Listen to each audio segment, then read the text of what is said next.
ಹಾಗೆ ನಿಂತಿರುವಾಗ ಸತ್ಯವೇದವನ್ನು ಕರೆಯೋಣ.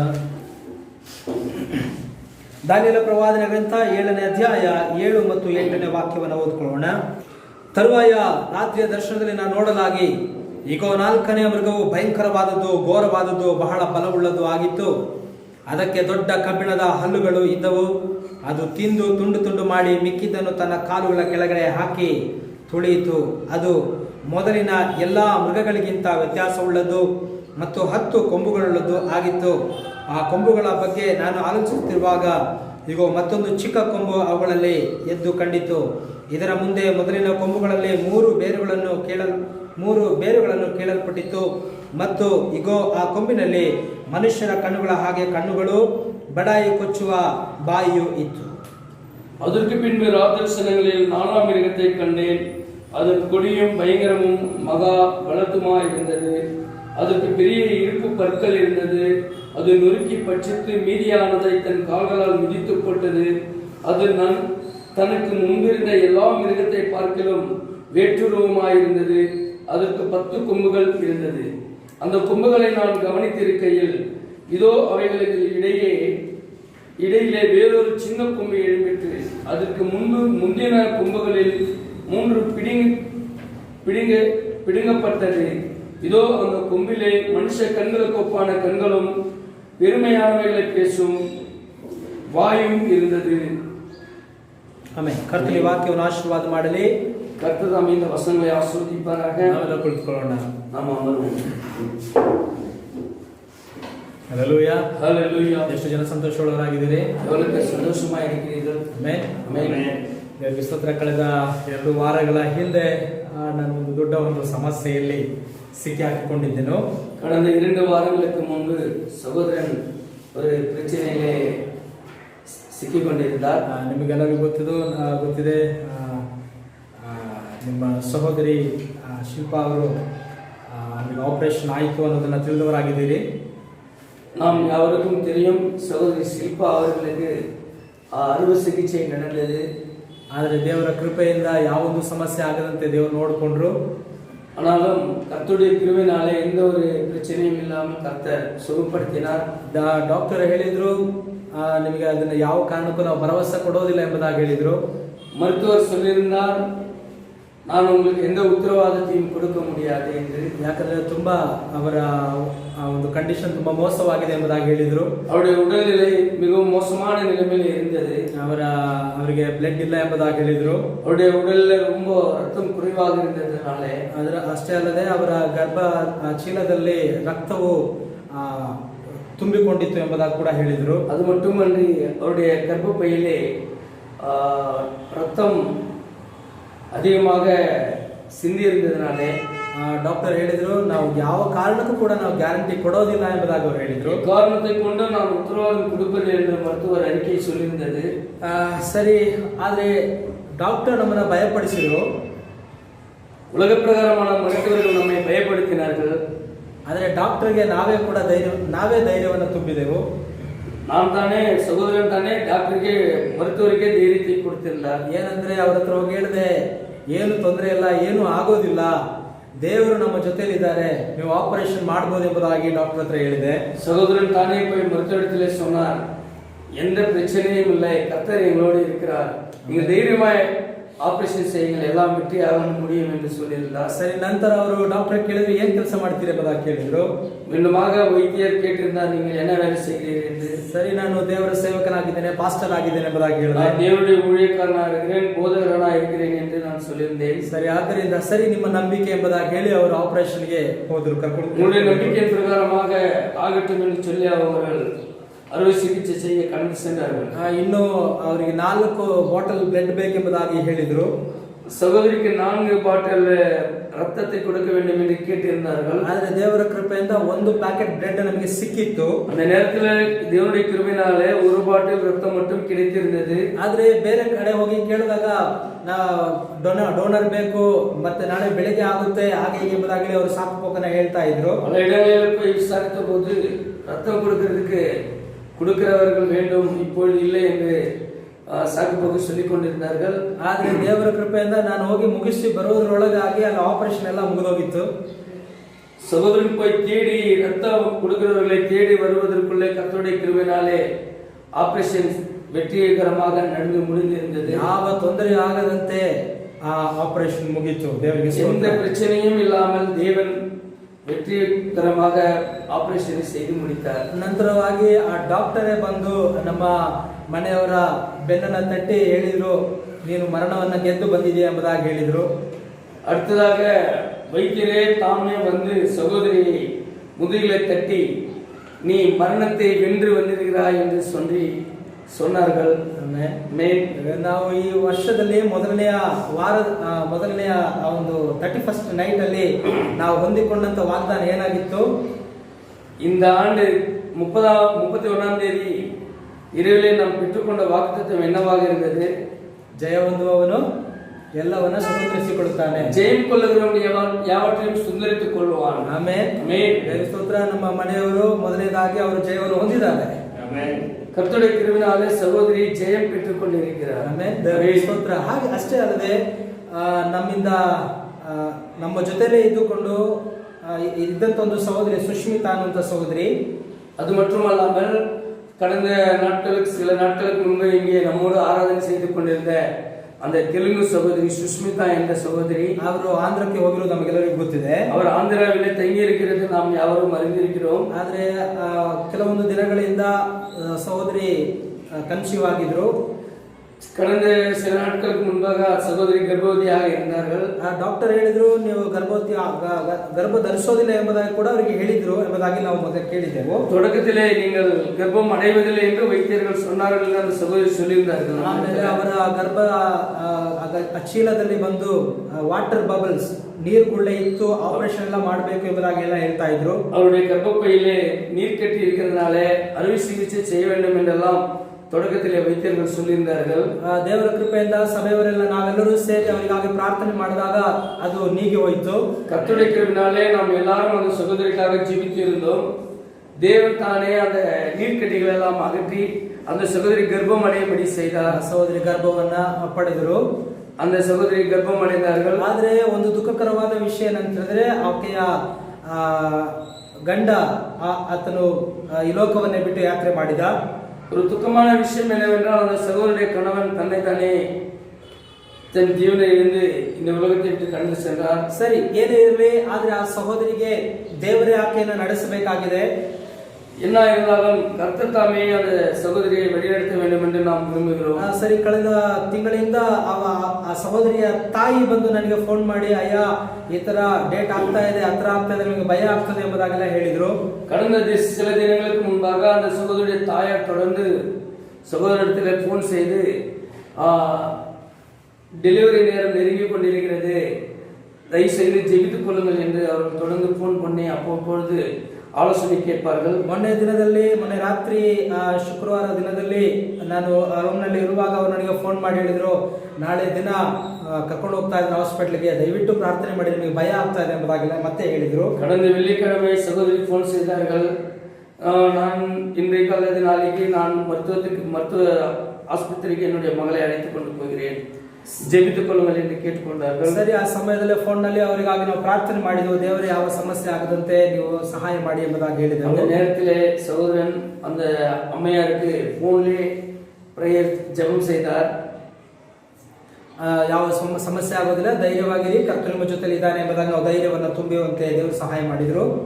ஜெபத்தின் மூலமாக அந்த சகோதரிக்கு ஆலோசனை கொடுத்து தைரியமாயிருங்க, கர்த்தர் ಗುಣವಾಗುವಾರ್ ಎಂದು ಆಲೋಚನೆ சொன்னார். ಸರಿ, ನಿನ್ನೆ ದಿನದಲ್ಲಿ ಕೂಡ ಸುಮಾರು 11 ಗಂಟೆ ಸಮಯದಲ್ಲಿ ಮತ್ತೆ ಆ ಸಹೋದರಿ ಫೋನ್ ಮಾಡಿದ್ರು, ಅಯ್ಯ ನನಗೆ ಭಯ ಆಗ್ತದೆ, ಒಳಗಡೆ ಕರ್ಕೊಂಡು ಹೋಗ್ಬಿಟ್ಟಿದ್ದಾರೆ, ಪ್ರಾರ್ಥನೆ ಮಾಡಿ ಎಂಬುದಾಗಿ ಹೇಳಿದ್ರು. நேற்றைய தினத்தில் கூட அந்த சகோதரி சுமார் 11 மணி அளவுக்கு எனக்கு மிகவும் பயமா இருக்கிறது, ஜெபித்துக் கொள்ளுங்கள் என்று கேட்டுக்கொண்டார். ಸರಿ, ತಿರುಗಿ ಪ್ರಾರ್ಥನೆ ಮಾಡಿ ಸುಮಾರು 12:30 1 ಗಂಟೆ ಸಮಯದಲ್ಲಿ ತಿರುಗಿ ಅವರಿಗೆ ಫೋನ್ ಮಾಡಿದ್ರು, ಅಯ್ಯ ಡೆಲಿವರಿ ಆಯ್ತು ಎಂಬುದಾಗಿ ಹೇಳಿದ್ರು. மீண்டுமாக ஒரு 12 மணி அளவிற்கு சகோதரி போன் செய்தார்கள், இந்த மாதிரி பிரசவம் ஆகிவிட்டது ஐயா என்று சொல்லி ಫೋನ್ செய்தார்கள். ಸರಿ, ದೇವರ ಕೃಪೆಯಿಂದ ಆ ಸಹೋದರಿ ಸ್ವಸ್ಥವಾಗಿದ್ದಾರೆ. ಕರ್ತುடைய கிருபையினாலே அந்த சகோதரி சுகமடைந்திருக்கிறார். ಆ ಸಹೋದರಿಗಾಗಿ ನೀವೆಲ್ಲರೂ ನಿಮ್ಮ ವೈಯಕ್ತಿಕ ಪ್ರಾರ್ಥನೆಯಲ್ಲಿ ಪ್ರಾರ್ಥನೆಯನ್ನು ಮಾಡ್ರಿ. அந்த சுஷ்மிதா சகோதரிக்காக நீங்க ஜெபிக்கும் பொழுது அந்த சகோதரி நினைத்துக் கொண்டு அவருக்காக விண்ணப்பம் பண்ணுங்கள். ಮತ್ತು ನಾವು ಯಾವ ರೀತಿಯಾಗಿ ಇಲ್ಲಿ ಅವರಿಗೆ ವೇದ ವಾಕ್ಯವನ್ನ ಕಲಿಸಿಕೊಟ್ಟಿದ್ದೇವೋ ಅದೇ ರೀತಿಯಾಗಿ ಅವರು ಜೀವಿಸ್ತಾ ಇದ್ದಾರೆ ಅನ್ನೋದು ಕೂಡ ಅವರು ನಮ್ಮ ಹತ್ರ ಹೇಳಿದ್ರು. நாம் எப்படி இந்த சபையிலே நம் சத்தியத்தை அந்த சகோதரிக்கு போதித்தோமோ அதன் பிரகாரமாகவே அந்த சகோதரி ஜீவித்துக் கொண்டிருக்கிறார் என்று நம்மிடத்தில் சொன்னார்கள். ಆಮೆನ್. ಅಷ್ಟೇ ಅಲ್ಲದೆ ಅವರ ತಾಯಿಯವರು ಕೂಡ ಡಿನಾಮಿನೇಷನ್ಸ್ ಆ ಸಂಸ್ಥೆಯಲ್ಲಿದ್ರು ಮತ್ತು ಈ ಸಹೋದರಿ ಅವರಿಗೆ ಸತ್ಯವನ್ನ ಹೇಳಿದಾಗ ಅವರು ಕೂಡ ನಾನು ದೀಕ್ಷಾ ಸ್ನಾನ ತೆಗೆದುಕೊಳ್ತೇನೆ, ನಾನು ಸಿದ್ಧವಾಗಿದ್ದೇನೆ ಎಂಬುದಾಗೆಲ್ಲ ಹೇಳಿದ್ರು. அந்த சகோதரனுடைய தாயாரும் கூட ஸ்தாபன சபைக்கு போய் கொண்டிருந்தார்கள். இந்த சகோதரி இங்கிருந்து போய் அவங்க அம்மாவுக்கு இந்த சத்தியத்தை சொன்ன பிறகு அவர்களும் கூட நானும் இந்த கடைசி கால செய்தியிலே சத்தியத்தை விசுவாசித்து நான் ஞானஸ்தானத்தை வெகு விரைவில் எடுத்துக்கொள்கிறேன் என்று சொல்லியிருக்கிறார்கள். ಆಮೆನ್. ಆಮೆನ್. ದೇವರಿಗೆ ಸ್ತೋತ್ರ. ಕರ್ತನೇ ಸಾಕ್ಷಿಯನ್ನು ಆಶೀರ್ವದಿಸಲಿ. ಕರ್ತನ ತಾಮೇ இந்த சாட்சியை ஆசீர்வதிக்கட்டும். ಆಮೆನ್. ರೀತಿಯಾಗಿ ದೇವರು ನಮ್ಮ ಜೀವಿತದಲ್ಲಿಯೂ ಮತ್ತು ನಮ್ಮೆಲ್ಲರ ಜೀವಿತದಲ್ಲೂ ಕೂಡ ಪ್ರತಿದಿನವೂ ಕೂಡ ಅದ್ಭುತವನ್ನು ಮಾಡ್ತಾನೆ ಇದ್ದಾರೆ. தேவன் நம்முடைய யாவருடைய ஜீவிதத்திலும் அனுதினமும் ಮಗತ್ತಾದ ಕಾರ್ಯங்களை செய்து கொண்டு வருகிறார். ನಾವು ಈ ದಿನದಲ್ಲಿ ಜೀವಿಸುತ್ತಾ ಕರ್ತನ ಹೆಸರನ್ನ ಹೇಳಿ ಸ್ತುತಿಸುವುದು ಅದೇನು ದೇವರ ಮಹಾಕೃಪೆಯಾಗಿದೆ. இந்த நாட்கள் ஒன்றிலே நாம் தேவனை துதித்து மகிமைப்படுத்த ஒரு ஸ்லாகியத்தை தேவன் கொடுத்திருக்கிறது ஒரு பெரிய கிருபையா இருக்கிறது. ಆಮೆನ್. ಎಷ್ಟೋ ಜನ ನೋಡ್ತೇವೆ ಅವರು ಈ ದಿನದ ಆರಾಧನೆಯಲ್ಲಿ ಭಾಗವಹಿಸದೆ ಅವರು ಏನಾಗ್ತಾರೆ ಮರಣವನ್ನು ಹೊಂದಿಕೊಳ್ತಾರೆ. நாம் பார்க்கிறோம் அநேகர்கள் ஆராதனையிலே கூட கலந்து கொள்ள முடியாமல் ಮರಣ ನಿಲಯಕ್ಕೆ போய் ಅನೇಕರು ಮರಿತು இருக்கிறார்கள். ಅನೇಕರಿಗೆ ಆರಾಧನೆ ಕೂಡ ಬರ್ಲಿಕ್ಕೂ ಕೂಡ ಅವರಿಂದ ಆಗ್ತಾ ಇಲ್ಲ. ಅನೇಕರಾಲೆ ಆರಾಧನೆಗೆ வந்து கலந்து கொள்ள கூட முடியவில்லை. ಆದರೆ ನಮ್ಮನ್ನಾದ್ರೂ ದೇವರ ಕೃಪೆಯಿಂದ ಆರಾಧನೆಗೆ ಸೇರುವಂತೆ ಆರಾಧನೆಯಲ್ಲಿ ಭಾಗವಹಿಸುವಂತೆ ದೇವರು ನಮಗೆ ಸಹಾಯ ಮಾಡಿದ್ದಾನೆ. தேவன் நம்மை தேவன் ஆராதனையிலே ஒன்றுபடும்படியாகவும் ஆராதிக்கும்படியாகவும் கிருபை செய்திருக்கிறார். ಇದು ದೇವರ ಮಹಾ ಕೃಪೆಯಾಗಿದೆ. இது தேவனுடைய மகாபெரிய கிருபையாಗಿದೆ. ನಮ್ಮ ಮೇಲೆ ತೋರಿಸಿದಂತ ಆತನ ಪ್ರೀತಿಯಾಗಿದೆ. ಇದು ಅವರು ನಮ್ಮ மீது வைத்த அன்பா இருக்கிறது. ಹಲ್ಲೆಲೂಯಾ. ಕಳೆದ ಒಂದು 3-4 ವಾರಗಳ ಹಿಂದೆ 4ನೇ ರಾಜ್ಯದ ವಿಚಾರವಾಗಿ ನಾವು ನೋಡ್ತಾ ಇದ್ದೆವು. ನಾವು ஒரு 4 வாரங்களுக்கு முன்பிலிருந்து 4 மிருகங்களின் 4 ರಾಜ್ಯத்தினுடைய ರಹಸ್ಯத்தை குறித்து தியானித்துக் கொண்டிருக்கிறோம். ಅದರಲ್ಲಿ 4ನೇ ರಾಜ್ಯದ ಕುರಿತಾಗಿ ನಾವು ಧ್ಯಾನಿಸುತ್ತಾ ಇದ್ದೆವು. ಅದು 4வது ರಾಜ್ಯத்தின் குறித்து நாம் தியானித்துக் கொண்டிருக்கிறோம். ಹಲ್ಲೆಲೂಯಾ. ಹಲ್ಲೆಲೂಯಾ. ಅದರ ಮುಂದುವರೆದ ಭಾಗವಾಗಿ ನಾವು ಈ ದಿನದಲ್ಲಿ ನೋಡಿಕೊಳ್ತೇವೆ. இன்னும் விடப்பட்ட பாகத்தை நாம் தியானிக்க போகிறோம். ಇವತ್ತು ಕೂಡ ಅಷ್ಟು ಮುಗಿಸೋಕ್ಕಾಗೋದಿಲ್ಲ ಅಂತ ಅಂದುಕೊಳ್ತೇನೆ. இன்றைக்கு கூட அது நிறைவடைவதில்லை என்று எண்ணுகிறேன். ಆದರೂ ದೇವರಿಗೆ ಸ್ತೋತ್ರ, ದೇವರು ನಮ್ಮೊಂದಿಗೆ ಮಾತನಾಡ್ತಾ ಇದ್ದಾನೆ. ನಾವು ಕೆಲವೊಂದು ಸತ್ಯಗಳನ್ನು ತಿಳಿಯುವಂತೆ ದೇವರು ನಮಗೆ ಸಹಾಯ ಮಾಡ್ತಾ ಇದ್ದಾನೆ. கர்த்தருடைய நாமத்துக்கு மகிமை உண்டாகட்டும். கர்த்தர் தானே நம்மோடு பேசுகிறவராக இருக்கிறார். கர்த்தர் நமக்கு உதவி செய்கிறவராக இருக்கிறார். ಯೂಟ್ಯೂಬ್ ನ ಮೂಲಕವಾಗಿ ಅನೇಕರು ಸತ್ಯವನ್ನ ಕೇಳ್ತಾ ಇದ್ದಾರೆ. யூடியூப் மூலமாக அநேகர்கள் நம்முடைய செய்தியை கேட்கிறார்கள். ಆಮೆನ್. ಕೇಳುವಂತವರನ್ನ ದೇವರು ಆಶೀರ್ವಾದ ಮಾಡಲಿ. கேட்கிற யாவரையும் கர்த்தர் ஆசீர்வதிப்பார். ಕಳೆದ ಸಾರಿ ನಾವು ನೋಡಿದಂತೆ 10 ಕೊಂಬುಗಳ ಕುರಿತಾಗಿ ಕೂಡ ನಾವು ನೋಡಿದ್ದೇವೆ. கடந்த நாட்களில் நாம் பார்த்ததை போல 10 கொம்புகளை குறித்து நாம் பார்த்தோம். ಆ 10 ಕೊಂಬುಗಳು ಯಾರ್ಯಾರು ಎಂಬುದಾಗಿ ಕೂಡ ನಾವು ನೋಡಿದೆವು. அந்த 10 கொம்புகள் யார் யார் என்றெல்லாம் நாம் அறிந்தோம். ಇನ್ನೊಂದು ಸಾರಿ ನಾನು ಹೇಳ್ತೇನೆ, 10 ಕೊಂಬುಗಳು ಅಂದ್ರೆ 10 ರಾಜ್ಯಗಳಾಗಿದೆ, 10 ರಾಜ್ಯಗಳಾಗಿದೆ. அந்த 10 கொம்புகளும் 10 ராஜ்யங்களா இருக்கிறது. ಆ ರಾಜ್ಯಗಳು ಇನ್ನೊಂದು ಸಾರಿ ಹೇಳ್ತೇನೆ. இன்னொரு முறை அந்த 10 ராஜ்யங்களை குறித்து சொல்கிறேன். ಮೊದಲನೇದಾಗಿ ಅದು ಗ್ರೇಟ್ ಬ್ರಿಟನ್ ಆಗಿದೆ. முதலாவதாக அது கிரேட் பிரிட்டன் ஆகியிருக்கிறது. ಎರಡನೇದು ಫ್ರಾನ್ಸ್ ಆಗಿದೆ. இரண்டாவது பிரான்ஸ் ஆகிறது. ಮೂರನೇದು ಜರ್ಮನಿ ಆಗಿದೆ. மூன்றாவது ஜெர்மன். ನಾಲ್ಕನೇದು ಸ್ಪೇನ್ ಆಗಿದೆ. நான்காவது ஸ்பெயின். ಐದನೇದು ಪೋರ್ಚುಗಲ್. ஐந்தாவது போர்ச்சுகல். ಆರನೇದು ಇಟಲಿ. ஆறாவது இத்தாலி. ಏಳನೇದು ಸ್ವಿಟ್ಜರ್ಲ್ಯಾಂಡ್. ஏழாவது சுவிட்சர்லாந்து. ಮತ್ತು ಎಂಟನೇದು ಹೆರುಲಿಯಸ್. எட்டாவது ಹೆರುಲಿಯಸ್. ಒಂಬತ್ತನೇದು ವ್ಯಾಂಡ್ರೂ. ஒன்பதாவது வேண்ட்ரூ. 10ನೇದು ಆಸ್ಟ್ರಗೋಸ್. 10வது ಆಸ್ಟ್ರೋಗೋಸ್. ಆಮೆನ್. ಆಮೆನ್. ಸರಿ, ಈಗ 7 ರಾಜ್ಯಗಳು ಮಾತ್ರವೇ ಇದೆ. இங்கே 7 ರಾಜ್ಯಗಳು மட்டும் இருக்கிறது. ಅಲ್ಲಿ ನಾವು ವೇದದಲ್ಲಿ ನೋಡುತ್ತೇವೆ, ಒಂದು ಚಿಕ್ಕ ಕೊಂಬು ಬೆಳೆಯುವಾಗ 3 ಅಲ್ಲಿ ಕಿತ್ತು ಹಾಕಲ್ಪಟ್ಟಿತ್ತು ಎಂಬುದಾಗಿ ನಾವು ನೋಡ್ತೇವೆ. அங்கே நாம் பார்க்கும்போது ஒரு சின்ன கொம்பு எழும்பும் பொழுது ಅದಕ್ಕೆ ಮುಂದಿನ ಕೊಂಬುಗಳಲ್ಲಿ 3 ಪಿಡಿಗಪಟ್ಟது ಎಂದು ನಾವು பார்க்கிறோம். ಆ ಕಿತ್ತು ಹೋದಂತ 3 ಆ ರಾಜ್ಯಗಳು ಯಾವುದು ಎಂದರೆ, அந்த பிடிங்கப்பட்ட அந்த 3 ராஜ்யம் எதுவென்றால் ಹೆರುಲಿಯಸ್, ವ್ಯಾಂಡ್ರೂ, ಆಸ್ಟ್ರಗೋಸ್. ಆಸ್ಟ್ರೋಗೋಸ್. ಈ 3 ರಾಜ್ಯಗಳ ಹೆಸರುಗಳನ್ನ ಕೇಳಿಕೆ ನಮಗೆ ಇಲ್ಲ. இந்த மூன்று ராஜ்யங்களை பேரை கேட்க நம்மளால இல்ல. ಯಾಕೆ ಅಂತ ಹೇಳಿದ್ರೆ ಅದು ಬೇರು ಸಹಿತವಾಗಿ ಕಿತ್ತು ಹಾಕಲ್ಪಟ್ಟಿದೆ. ஏனென்றால் அது வேரோடு கூட பிடுங்கி போடப்பட்டிருக்கிறது. ಆಮೆನ್. ಯಾಕೆ ಅದು ಬೇರು ಸಹಿತವಾಗಿ ಕಿತ್ತು ಹಾಕಲ್ಪಟ್ಟಿದೆ? ஏன் அது வேரோடு கூட பிடுங்கி போடப்பட்டது ಎಂದು ಮುಂದೆ ನೋಡ್ಕೊಳ್ಳೋಣ. முன்னால் பார்க்கலாம். ಆಮೆನ್. ಈಗ ಇರುವಂತದ್ದು ಅಲ್ಲಿ 7 ರಾಜ್ಯಗಳು ಮಾತ್ರವೇ ಇದೆ. இப்பொழுது இங்கே இருக்கிறது 7 ರಾಜ್ಯಗಳು மட்டுமே. ಸರಿ, ಈಗ ನಾವು ಮುಂದುವರಿಸೋಣ. ಅದು ಕಳೆದ ಸಾರಿವರೆಗೆ ನಾವು ನೋಡಿಕೊಂಡೆವು. இப்பொழுது நாம் முன்னாலே பார்ப்போம். நாம் கடந்த நாட்களிலும் இதை குறித்து 7 ರಾಜ್ಯಗಳ ಕುರಿತು பார்த்தோம். ಬ್ರದರ್ ಬ್ರನಾಮ್ ಅವರು ಪೆರ್ಗಮ ಸಭೆಯ ಕಾಲದ ಕುರಿತಾಗಿ ಅವರು ಹೇಳುವಾಗ சகோதரன் பிரணாம் அவர்கள் சபை காலங்களில் பெர்கமு சபையை குறித்து அவர் பேசும் பொழுது ಅಜ್ಞಾನ ರೋಮಪುರಿ ಹೇಗೆ ಬಂತು, ಅದು ಹೇಗೆ ಪೋಪನ ರೋಮಪುರಿ ಆಯಿತು ಎಂಬುದಾಗೆಲ್ಲ ಸ್ಪಷ್ಟವಾಗಿ ಅವರು ಹೇಳ್ತಾರೆ.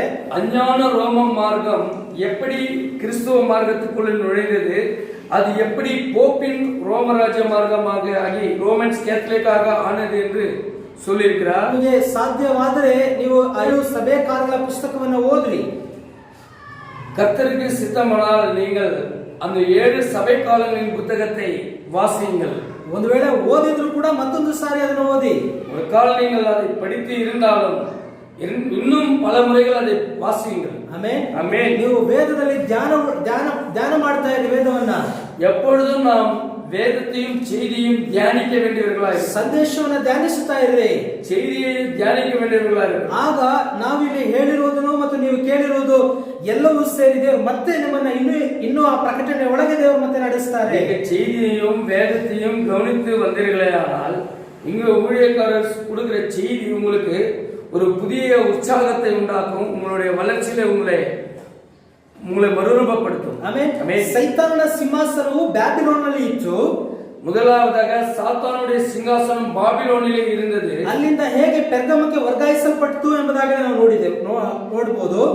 அது எப்படி பாபிலோனிலிருந்து பெர்கமுக்கு அந்த சிங்காசனம் எடுத்து மாற்றப்பட்டது என்பதை நாம் பார்க்க வேண்டியவர்களாக இருக்கிறோம். ಈಗ ಪ್ರಕಟಣೆ ಗ್ರಂಥ 2ನೇ ಅಧ್ಯಾಯ 13ನೇ ವಾಕ್ಯವನ್ನು ನಾವು ಓದಿಕೊಳ್ಳೋಣ. வெளிப்படுத்தின விசேஷம் 2வது அதிகாரம் 13வது வசனத்தை நாம் வாசிப்போம்.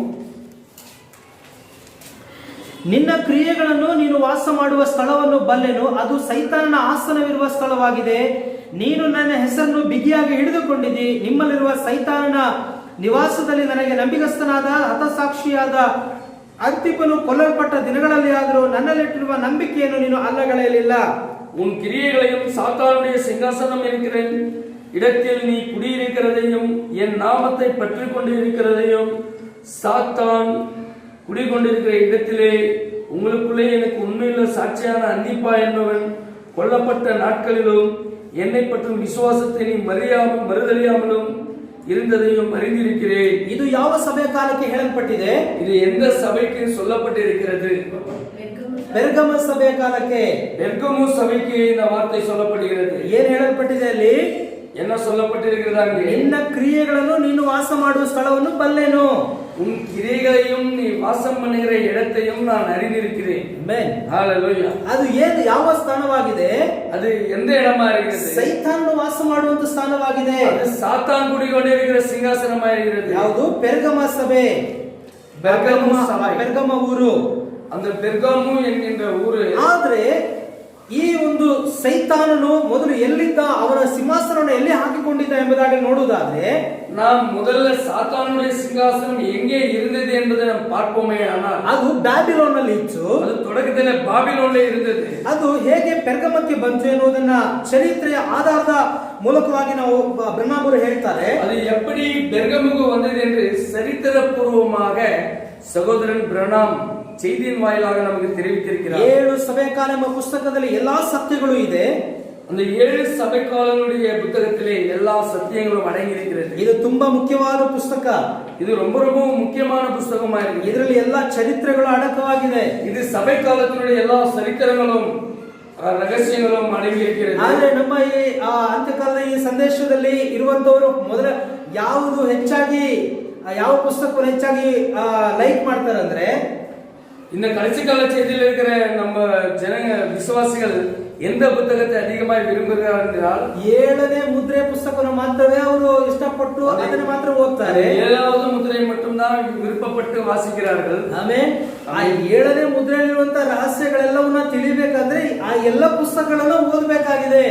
தெளிவாக அந்த ஏழாவது முத்திரையுடைய ரகசியத்தினுடைய வெளிப்பாடு நமக்கு பரிபூர்ணமாக புரிய வேண்டும் என்றால் முழு வேதாகமத்தையும் மட்டுமல்லாமல் 7 சபை காலத்தினுடைய செய்தியும் நாம் நன்றாக அறிந்தவர்களாக இருக்க வேண்டும். ಆದ್ರಿಂದ ಕೆಲವರು 7ನೇ ಮುದ್ರೆ ಪಡಲಿಲ್ಲ ಅಂತ ಹೇಳುವವರು ಏನ್ ಹೇಳ್ತಾರೆ ಅಂದ್ರೆ,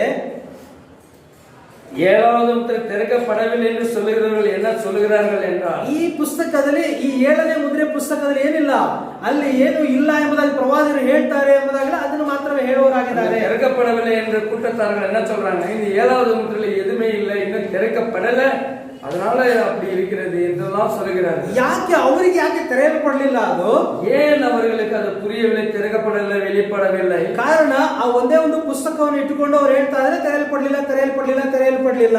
ஏனென்றால் அவர்கள் அந்த ஒரே புத்தகத்தையே வாசித்து அவர்கள் அங்கேயே நின்று கொண்டிருக்கிறார்கள். ಆದ್ರೆ 7 ಸಭೆ ಕಾಲದ ಪುಸ್ತಕದಲ್ಲಿ ಅನೇಕ ರಹಸ್ಯಗಳು ಇದೆ. 7 ಸಭೆಗಳಿನ ಪುಸ್ತಕದಲ್ಲಿ ಅನೇಕ ಮರೆಪೊರೆಗಳು இருக்கிறது. ಪ್ರವಾದಿಯವರು ಹೇಳ್ತಾರೆ ಮೊದಲಿನಿಂದಲೂ 7ನೇ ಮುದ್ರೆಯು ಪ್ರಕಟಿಸಲ್ಪಟ್ಟಿದೆ ಎಂಬುದಾಗಿ ಹೇಳ್ತಾ ಇದ್ದಾರೆ. தீர்க்கதரிசி சொல்கிறார், 7வது முத்திரை செய்தியின் தொடக்கத்திலிருந்து பிரசங்கிக்கப்பட்டு கொண்டு வருகிறது என்கிறார். ಆಮೆನ್. ಗಮನಿಸಿರಿ, ಈ ಒಂದು ಸರ್ಪ ಸಂತಾನವು ಕೂಡ 7ನೇ ಮುದ್ರೆಯಲ್ಲಿ ಇರುವಂತ ವಿಷಯನೇ ಆಗಿದೆ.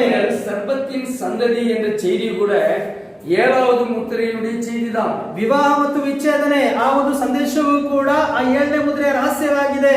மேரேஜ் அண்ட் டைவர்ஸ் என்கின்ற விவாகமும் விவாகரத்தும் என்ற செய்தி கூட 7வது முத்திரையுடைய செய்திதான். ಆಮೆನ್. ಎಲ್ಲವೂ ಕೂಡ 7ನೇ ಮುದ್ರೆಯ ರಹಸ್ಯವಾಗಿದೆ. முழு செய்தியும் 7வது முத்திரை 7 முத்திரைகளின் ரகசியமாக இருக்கிறது. ಆಮೆನ್. ಅಷ್ಟೇ ಅಲ್ಲ, ಆ ಪ್ರಕಟಣೆ ಗ್ರಂಥ 8ನೇ ಅಧ್ಯಾಯ 1ನೇ ವಾಕ್ಯದಲ್ಲಿ ಬರೆಯಲ್ಪಟ್ಟಂತ ಆ ವಾಕ್ಯವನ್ನು, அது மட்டுமன்றி 8வது அதிகாரத்தில் எழுதியிருக்கிற 1வது வசனத்தில் எழுதப்படுகிற அந்த வசனத்தை, ಅಷ್ಟೇ ಅಲ್ಲದೆ ಅಲ್ಲಿ ಆ ಒಂದು ಸನ್ಸೆಟ್ ಮೌಂಟೇನ್ ನಲ್ಲಿ, அந்த சூரிய அஸ்தமான மலையிலே சன்செட் மவுண்டன்ல ಬಂದಂತ ಆ ಮೇಘ ಸ್ತಂಭವನ್ನು, அந்த மேக ஸ்தம்பம், அந்த 7 தூதர்கள், ಅದನ್ನ ಎರಡನ್ನು ಕಂಪೇರ್ ಮಾಡಿದ್ರೆ அந்த 7 தூதர்களை அந்த மேக ஸ்தம்பத்தையும் நாம் பொருத்தி பார்த்தோமே ஆனால் 8ನೇ ಅಧ್ಯಾಯದ 1ನೇ ವಾಕ್ಯವು ಮತ್ತು ಅಲ್ಲಿ ನಡೆದಂತ ಸಂಭವ ಎರಡು ಒಂದೇ ಆಗಿದೆ. 8வது அதிகாரம் 1வது வசனமும் அங்கே நடந்த அந்த காரியமும் 10வது அதிகாரம் 1ஆம் வசனமும் ஒன்றாகவே இணைகிறது. ಆಮೆನ್. ಆಮೆನ್. ಈಗ ನಾವು ಗಮನಿಸೋಣ, ಯಾಕೆ ಈ ಜನರಿಗೆ ಆ 7ನೇ ಮುದ್ರೆಯ ರಹಸ್ಯ ಗೊತ್ತಾಗ್ತಾ ಇಲ್ಲ? ஏன் அந்த ஜனங்களுக்கு 7வது முத்திரையினுடைய ரகசியம் புரிந்து கொள்ள முடியவில்லை? ಬರೀ ಅವರು ಬರಹವನ್ನು ಮಾತ್ರವೇ ನೋಡ್ತಾ ಇದ್ದಾರೆ.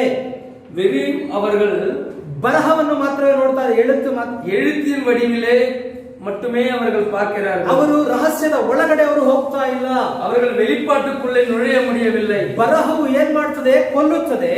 எழுத்து கொல்லுகிறது, ಆತ್ಮವೋ ಉಜ್ಜೀವಿಸುತ್ತದೆ, ஆவி உயிர்ப்பிக்கிறது. ಆಮೆನ್. ಆಮೆನ್. ಹಾಗಾದ್ರೆ ಇವತ್ತಿನ ದಿನದಲ್ಲಿ ನಾವು ಆತ್ಮದಲ್ಲಿ ನಾವು ನಡೆಯಬೇಕಾಗಿದೆ. இந்த ನಾட்களிலே நாம் ஆவியிலே நடக்கிற வேண்டியவர்களாக இருக்கிறோம். ಆತ್ಮವು ಮಾತ್ರವೇ ನಮ್ಮನ್ನ ಉಜ್ಜೀವಿಸ ಮಾಡುವಂತದ್ದಾಗಿದೆ. ஆவி மட்டும்தான் நம்மளை உயிர்ப்பிக்கிறதா இருக்கிறது. ಹಲ್ಲೆಲೂಯಾ. ಹಲ್ಲೆಲೂಯಾ. ಆದ್ರಿಂದ 7ನೇ ಆ ಒಂದು 7 ಸಭೆಯ ಕಾಲದ ಪುಸ್ತಕವನ್ನು ನಾವು ಓದಬೇಕು.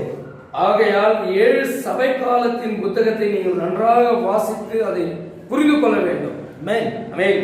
ಬರೀ ಸರ್ಪ ಸಂತಾನವನ್ನ ಮಾತ್ರ ಓದ್ಬಿಟ್ಟು ಆ ಸೈತಾನನ ಮುಖವಾಡ ಕಿತ್ತು ಹಾಕಲ್ಪಟ್ಟಿತ್ತು ಎಂಬುದಾಗಿ ಹೇಳಿದ್ರೆ ಮಾತ್ರವೇ ಸಾಕಾಗೋದಿಲ್ಲ. சர்ப்பத்தை மட்டும் படிச்சுட்டு சாத்தானுடைய முகத்திலே கிழிக்கப்பட்டது என்று சொன்னால் போதாது. 7 ಸಭೆ ಕಾಲ ಪುಸ್ತಕದಲ್ಲಿ ಕೂಡ ಅವನ ಮುಖದ ಒಂದು ಮುಖವಾಡ ಕಿತ್ತು ಹಾಕಲ್ಪಟ್ಟಿದೆ. 7 சபை காலத்தின் புத்தகத்திலே கூட சாத்தானுடைய முகம் கிழிக்கப்பட்டிருக்கிறது. ಆಮೆನ್. ಆಮೆನ್. ಸ್ತೋತ್ರ. ಸರಿ, ಬ್ಯಾಬಿಲೋನನ್ನು ಆಳಿದ ಕೊನೆಯ ರಾಜ ಅಟಾಲಸ್ ಎಂಬಂತ ಒಬ್ಬ ವ್ಯಕ್ತಿ, ಬಾಬಿಲೋನ್ ರಾಜ್ಯத்தை ಆಂಡ ಕடைசி ರಾಜ ಅಟಾಲಸ್ ಎಂಬ ರಾಜ, ಇವನು ಮೇದ್ಯ ಮತ್ತು ಪಾರಸಿಯ ರಾಜರುಗಳು ಇವನಿಗೆ ವಿರೋಧವಾಗಿ ಬರುವಾಗ ಇವನ ಮತಕ್ಕೆ ಸಂಬಂಧವಾದ ಪುಸ್ತಕಗಳನ್ನು ಸಿದ್ಧಾಂತಗಳನ್ನು ತೆಗೆದುಕೊಂಡು ಹೋಗ್ತಾನೆ. மேதியா பெர்சியா ராஜாக்கள் அவனுக்கு விரோதமாக வரும்போது அந்த அட்டாலஸ் அந்த பாபிலோனுடைய ராஜ்யத்தினுடைய மத சம்பந்தப்பட்ட புத்தகங்களை எடுத்துக்கொண்டு அவன் அங்கிருந்து கடந்து செல்கிறான். ಎಲ್ಲಿಗೆ ಹೋದ ಅವನು? அவன் எங்கே போனான்? ಅಲ್ಲಿಂದ ಅವನು ತಪ್ಪಿಸಿಕೊಂಡು ಪೆರ್ಗಮಕ್ಕೆ ಬರ್ತಾನೆ. அங்கே இருந்து கடந்து பெர்ಗಮುಸ್ಲೆ போய் ಕುಡಿಯೇರುகிறான். ಈ ಪೆರ್ಗಮ ಈ ಒಂದು ಸ್ಥಳವು ಆ ರೋಮ್ನ ಅಧೀನದಲ್ಲಿ ಇದ್ದಂತ ಒಂದು ರಾಜ್ಯವಾಗಿತ್ತು. அந்த பெர்கமு ராஜ்யம் அந்த ரோம அரசாங்கத்தின் ஆதீனத்திலே இருந்தது. ಆಮೆನ್. ಬ್ಯಾಬಿಲೋನಿನ ಧರ್ಮವು பெர்கமಕ್ಕೆ அட்டாலஸ்ನ ಮೂಲಕವಾಗಿ ಅದು ಒಳಗಡೆ ಪ್ರವೇಶ ಮಾಡಿತು. பாபிலோனில் இருந்த அந்த சாத்தானுடைய எல்லா சான்றுகளும் அவனுடைய எல்லா புத்தகங்களும் பெர்கமுக்கு அட்டாலஸ் என்பவன் மூலமாக கொண்டு செல்லப்பட்டபடினாலே அங்கே சாத்தானுடைய குடியிருப்பு உண்டாயிற்று. ಅಲ್ಲಿ ಗಮನಿಸುವುದಾದ್ರೆ ಅವರ ನಿಯಮ ಏನು ಅಂತ ಹೇಳಿದ್ರೆ ರಾಜನೇ ಧರ್ಮಗುರು ಕೂಡ ಆಗಿರ್ತಾನೆ. அந்த சாத்தானுடைய அந்த பாபிலோனுடைய நியமம் என்ன இருக்குதுன்னா ராஜாவே குருவாகவும் இருக்கிறான், பிரதி குருவாகவும் இருக்கிறான். அவனே ராஜ்யವನ್ನು ಆಳ್ವಿಕೆ ಮಾಡ್ತಾನೆ, அவனே ராஜ்யத்தை ஆளுகை செய்கிறவனாகவும் இருக்கிறான். அவனே தேவஸ்தாನದ ಗುರುವಾಗಿ ಕೂಡ ಯಾಜಕನಾಗಿ ಕೂಡ ಅವನು ಇರ್ತಾನೆ. அவனே ஆசாரியனுமாகவும் இருக்கிறான். அவனே ದೇವರು, ಅವನನ್ನೇ ಎಲ್ಲರೂ ಪೂಜಿಸಬೇಕು ಆ ತರ ಇದ್ರು. அவனே தன்னை தேவனாக்கி கொள்கிறான், அவனே மகிமையும் ஆராதிக்க பாத்திரனாகவும் ஆகிவிடுகிறான். இது ಬ್ಯಾಬಿಲೋನಿನ ಧರ್ಮ, இது பாபிலோனுடைய உபதேசம். ಯಾಜಕ ರಾಜ ಎಂಬುದಾಗಿ ಕರೆಯುತ್ತಾರೆ, ಆಸಾರ್ಯனும் ರಾಜಾவும். ಹಾಗೆ ಸೈತಾನನು ತನ್ನ ಸಿಂಹಾಸನವನ್ನ ಬ್ಯಾಬಿಲೋನಿನ பெர்கமಕ್ಕೆ ವರ್ಗಾಯಿಸಿಕೊಂಡ. சாத்தான் தன்னுடைய சிங்காசனத்தை அட்டாலஸ் என்பவன் மூலமாக பாபிலோனிலிருந்து பெர்கமுக்கு இடம்பெயர்த்து கொண்டான். ಅಟಾಲಸ್ ಎಂಬ ವ್ಯಕ್ತಿಯ ನಂತರವಾಗಿ ಮೂರನೇ ಅಟಾಲಸ್ ಬರುವಾಗ அந்த அட்டாலஸ் ராஜா என்கின்ற நபருக்கு அடுத்து மூன்றாவது அட்டாலஸ் ராஜா வரும் பொழுது ಅವನಿಗೆ ಮದುವೆ ಆಯಿತು, ಆದರೆ ಅವನಿಗೆ ಮಕ್ಕಳೇ ಇರಲಿಲ್ಲ. அவனுக்கு திருமணம் ஆனது, அவனுக்கு பிள்ளைகள் இல்லை. ಆದ ಕಾರಣ ಆ ರಾಜ್ಯವನ್ನ ಜೂಲಿಯಸ್ சீசரನಿಗೆ ಏನ್ ಮಾಡ್ಕೊಡ್ತಾನೆ, ವಿಲ್ ಬರೆದು ಕೊಡ್ತಾನೆ. அந்த ராஜா தனக்கு சந்ததி இல்லாதபடியினாலே அந்த ராஜ்யத்தை ஜூலியஸ் சீசர் என்பவருக்கு ವಿಲ್ ಬರೆದು ಕೊಡ್ತಾನೆ, ವಿಲ್ எழுதி கொடுக்கிறார். ಆಮೆನ್. ಅವನು ರಾಜ್ಯವನ್ನ ಮಾತ್ರ ಅಲ್ಲದೆ ಮತ ಸಂಬಂಧವಾದ ಎಲ್ಲವನ್ನ ತೆಗೆದುಕೊಂಡು ಹೋಗ್ಬಿಡ್ತಾನೆ. ಯಾರು? Julius Caesar. ಆ ஜூலியஸ் சீசர் என்கிறவர் ராஜ்யத்தை மட்டுமல்ல அந்த சடங்காச்சாரங்களையும் மத சம்பந்தப்பட்ட எல்லாவற்றையும் எடுத்துக்கொண்டு போகிறான். ಆಗ ಅವನೇನಾದ, ಅವನು ರಾಜನೂ ಆದ ಮತ್ತು ದೇವರು ಕೂಡ ಆಗ್ಬಿಟ್ಟ. அப்பொழுது அந்த ராஜா ஜூலியஸ் சீசர் என்கிறவர் என்ன ஆகிறார்? அவர் ராஜாவுமாக ஆகியிருக்கிறார், மட்டுமின்றி ஆசாரியனும் ஆகியிருக்கிறார், தன்னை தேவனுடைய ஸ்தானத்துக்கு பொறுத்து கொண்டிருக்கிறார். இதே ಬ್ಯಾಬಿಲೋನಿನ ಮಾರ್ಗ. இதுதான் பாபிலோனுடைய வழிநடத்துதல் உபதேசம். ಅಜ್ಞಾನ ರೋಮನ ಆ ಒಂದು ರಾಜರುಗಳು ದೇವರುಗಳಾಗಿ ಆರಾಧಿಸಲ್ಪಟ್ಟಿರುವಾಗ அஞ்ஞான ரோம மர்க்கத்தினுடைய ராஜாக்கள் தானே தங்களை தேவன் என்று போல ஆக்கிக்கொண்டு ಜನಗಳಾலே ಆರಾಧಿக்கப்பட்டார்கள். ಹಾಗೆ ಅದೇ ಮಾರ್ಗದಲ್ಲಿ ಬಂದಂತ ಪೋಪನಿಗೆ ಸಂಬಂಧಿಸಿದ ರೋಮ್ ಕೂಡ ಹಾಗೆಯೇ ಮಾಡಿತು. அதே விதமாக சபை காலங்களிலே அந்த ராஜா ஆசாரியர் என்று போப் தன்னை நியமித்துக் கொண்ட போது அந்த சபை காலங்களிலே ஸ்தாபனமாக்கப்பட்ட ஜனங்களும் கூட போப்புவே தெய்வமாக வணங்கி கொண்டு வந்து கொண்டிருக்கிறார்கள். ಅಲ್ಲಿ ನೋಡಿ, ಪೋಪನೇ ಆಳ್ವಿಕೆ ಮಾಡುವವನು, போப்பே ஆளுகை செய்கிறவன், அவனே தேವರು ಎಂದು ಆರಾಧಿಸಲ್ಪಡುವವನು, அவன் தானே ஆராதனைக்கு பாத்திரனாக அந்த ஜனங்களுக்கு இருக்கிறான். ಅವನಿಗೆ ಪೋಪ್ ದೇವರು ಎಂಬುದಾಗಿ ಅವನು ಕರೀತಾರೆ. அந்த போப்பை தேவனுடைய குமாரனுக்கு பதிலாக என்று அழைக்கிறார்கள்.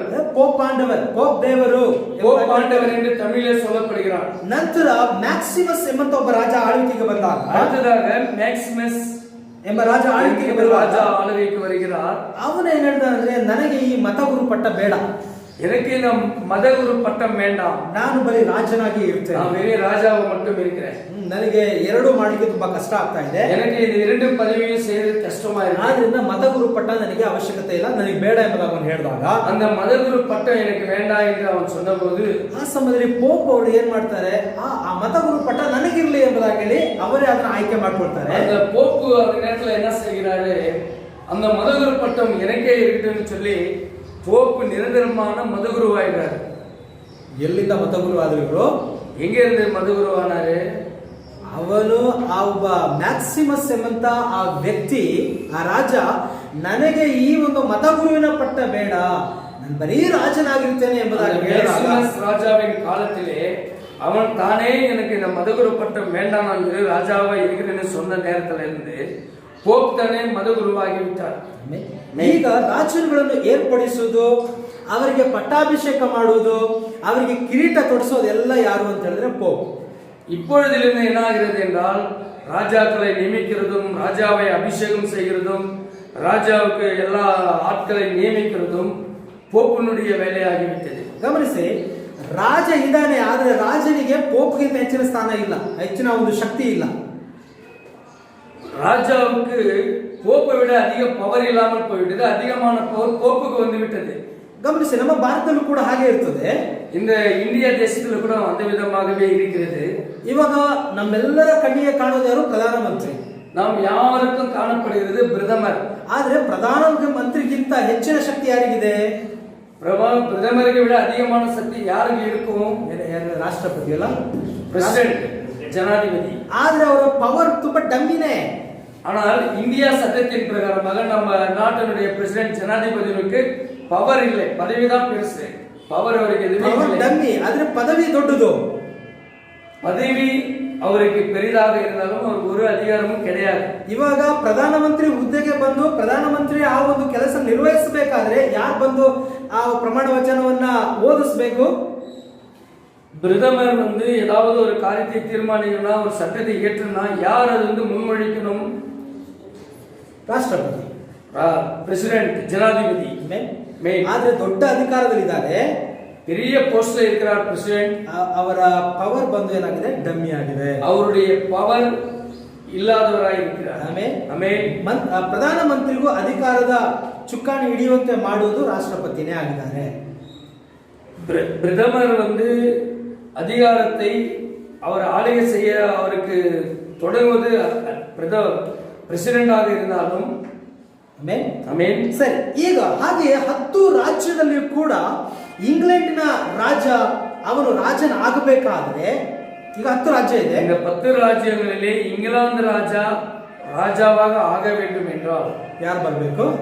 யார் வரணும்? மதகுரு வரணும். ಯಾರು ಕಿರೀಟನ ಹಾಕಬೇಕು? யாரு அந்த ராஜாவினுடைய பட்டாபிஷேகம் செய்யணும்? போப் ಬರಬೇಕು. போப்பு வரணும். மதகுரு வரணும். ಧರ್ಮಗುರು ಬರಬೇಕು. மதகுரு வரணும். ಆದ್ರೆ ಮೊದಲು ಈ ತರ ಎಲ್ಲ ಇದ್ದಿಲ್ಲ. தொடக்கத்தில் இவ்விதமாக இருக்கல. ಯಾಕಂದ್ರೆ ರಾಜನೇ ಧರ್ಮಗುರು ಕೂಡ ಆಗಿದ್ದ, ராஜாவும் மதகுருவும் ஒன்றாக இருந்தாங்க. ಆದ್ರೆ ಈಗ ರಾಜನ ಆಗಬೇಕಾದ್ರೆ ಧರ್ಮಗುರು ಬಂದು ಅವನಿಗೆ ಕಿರೀಟವನ್ನು ತೊಡಿಸಬೇಕು. இப்பொழுது என்ன ஆயிடுச்சு? ஒருவனை ராஜாவாக அபிஷேகம் பண்ணணும்னா மதகுருவாகிய போப் வந்து அவனை ராஜாவாக அபிஷேகம் பண்ணணும். போப் ಬಂದು ಅವನಿಗೆ ಕಿರೀಟ ಧಾರಣೆ ಮಾಡಲಿಲ್ಲ ಅಂತ ಹೇಳಿದ್ರೆ ಅವನು ರಾಜನಾಗಲಿಕ್ಕೆ ಸಾಧ್ಯ ಇಲ್ಲ. போப்பு தானே வந்து அவனை அபிஷேகம் பண்ணலனா, அவனுக்கு கிரீடம், ராஜாவின் கிரீடம் சுட்டப்படலனா ಅವನು ರಾಜಾವಾಗவே ಆಗ முடியாது. ಪೋಪ್ಗೆ ಯಾರನ್ನು ಬೇಕಾದರೂ ಆ ಒಂದು ರಾಜನ ಒಂದು ಸ್ಥಾನದ ಕೆಳಗಡೆ ಇಳಿಸಲೂಬಹುದು, ಯಾರನ್ನು ಬೇಕಾದರೂ ಕೂರಿಸಬಹುದು, ಆ ಒಂದು ಅಧಿಕಾರ ಅವನಿಗಿದೆ. போப்புக்கு வந்து ஒரு ராஜாவை நியமிக்கிறதுக்கும் ஒரு ராஜாவை இறக்கிறதுக்கும் அவன் அதிகாரத்தை அவன் பயன்படுத்தி கொண்டான். அந்த அதிகாரம் உடையவனாக இருக்கிறான். ಹಾಗಾದ್ರೆ 10 ರಾಜ್ಯಗಳಲ್ಲಿ ಆ ರಾಜರುಗಳನ್ನು ಏರ್ಪಡಿಸೋದು ಯಾರು? அந்த 10 ರಾಜ್ಯಗಳಲ್ಲಿ ರಾಜಾக்களை நியமிக்கிறவர் ಯಾರು? போப். ಅವರಿಗೆ ಕಿರೀಟ ತೊಡಿಸಿದಾಗ ಅವನೆಲ್ಲರಿಗಿಂತಲೂ ಮೇಲಾದ ಸ್ಥಾನಕ್ಕೆ ಅವನು ಹೋಗ್ಬಿಟ್ಟ. அந்த கிரீடத்தை சூட்டுகிறதுபடினாலே அவன் ராஜாக்களை விட மதகுரு உயர்ந்த ஸ்தானத்துக்கு போயிட்டார். ಇದು ಬ್ಯಾಬಿಲೋನಿನ ಮಾರ್ಗ. ಅದು ಬಾಬಿಲೋನುடைய வழிநடத்துதல். ಇಂಗ್ಲೆಂಡ್ ರಾಜ ಪೋಪನನ್ನ ಸಂಧಿಸಬೇಕಾದ್ರೆ, இங்கிலாந்து ராஜா போப்புவை சந்திக்க வேண்டும் என்றால் ಹೇಗೆ ಹೋಗ್ಬೇಕು ಗೊತ್ತಾ? எப்படி போகணும் தெரியுமா? ಅವರ ಪ್ಯಾಲೇಸ್ಗೆ, அந்த போப்பினுடைய அரண்மனைக்கு. ಕೋಟು ಶೂಟು ಇಲ್ಲಾಂದ್ರೆ ರಾಜನ ವಸ್ತ್ರನ ಹಾಕೊಂಡು ಹೋದ್ರೆ ನಡೆಯೋದಿಲ್ಲ. அந்த ராஜா வஸ்திரத்தை தெரித்துக்கொண்டு கோட்டு சூட்டு போட்டுக்கொண்டு போனாலும் அந்த போப்பினுடைய அரண்மனைக்குள்ளே உள்ள போக முடியாது. ಅವನು ಬರೀ ಕಾಲಿನಿಂದ ಹೋಗ್ಬೇಕು. பெரிய காலோடு முழங்கால் படியோடு போகணும். ಬರೀ ಕಾಲಿನಿಂದ ಹೋಗಿ ನಾಯಿ ಕಾದ ಹಾಗೆ ಅಲ್ಲಿ ಕಾಯ್ಬೇಕು. ಯಾರು? ராஜா பெரிய காலார போய் அவன் நாயை போல அந்த போப்பை காண காத்து கொண்டிருக்க ಕೆಲವು ಗಂಟೆಗಳ ಕಾಲ ಅವನು ಕಾಯ್ತಾ ಇರಬೇಕು. ಅವನು ರಾಜನೇ ಆಗಿದ್ರು ಕೂಡ ಕಾಯ್ಬೇಕು. ಅನೇಕ மணி நேரம் அவன் ராஜாவா இருந்தா கூட போப்பை பார்க்கணும்னா போயிட்டு அங்க காத்துட்டு இருக்க வேண்டும். ಅಂದ್ರೆ ರಾಜ ಈಗ ಗುಲಾಮನಂತೆ ಅವನನ್ನು ಕಾಯ್ತಾ ಇದ್ದಾನೆ. ராஜா அந்த மதகுருக்கு ஒரு அடிமையை போல காத்து கொண்டிருக்கிறான். ಪೋಪ್ ಅಪ್ಪಣೆ ಕೊಟ್ರೆ 10 ರಾಜ್ಯಗಳ ರಾಜರುಗಳನ್ನ ಏನ್ ಮಾಡಬಹುದು? ಅಧಿಕಾರದಿಂದ ಇಳಿಸಬಹುದು. போப்பு மதகுரு மனசு வைத்தால் அந்த 10 ராஜ்யங்களின் ராஜாவையும் மாற்றலாம், அந்த பதவியிலிருந்து இறக்கலாம். ಅಷ್ಟೊಂದು ಶಕ್ತಿ 4ನೇ ಮೃಗಕ್ಕೆ ಇದೆ.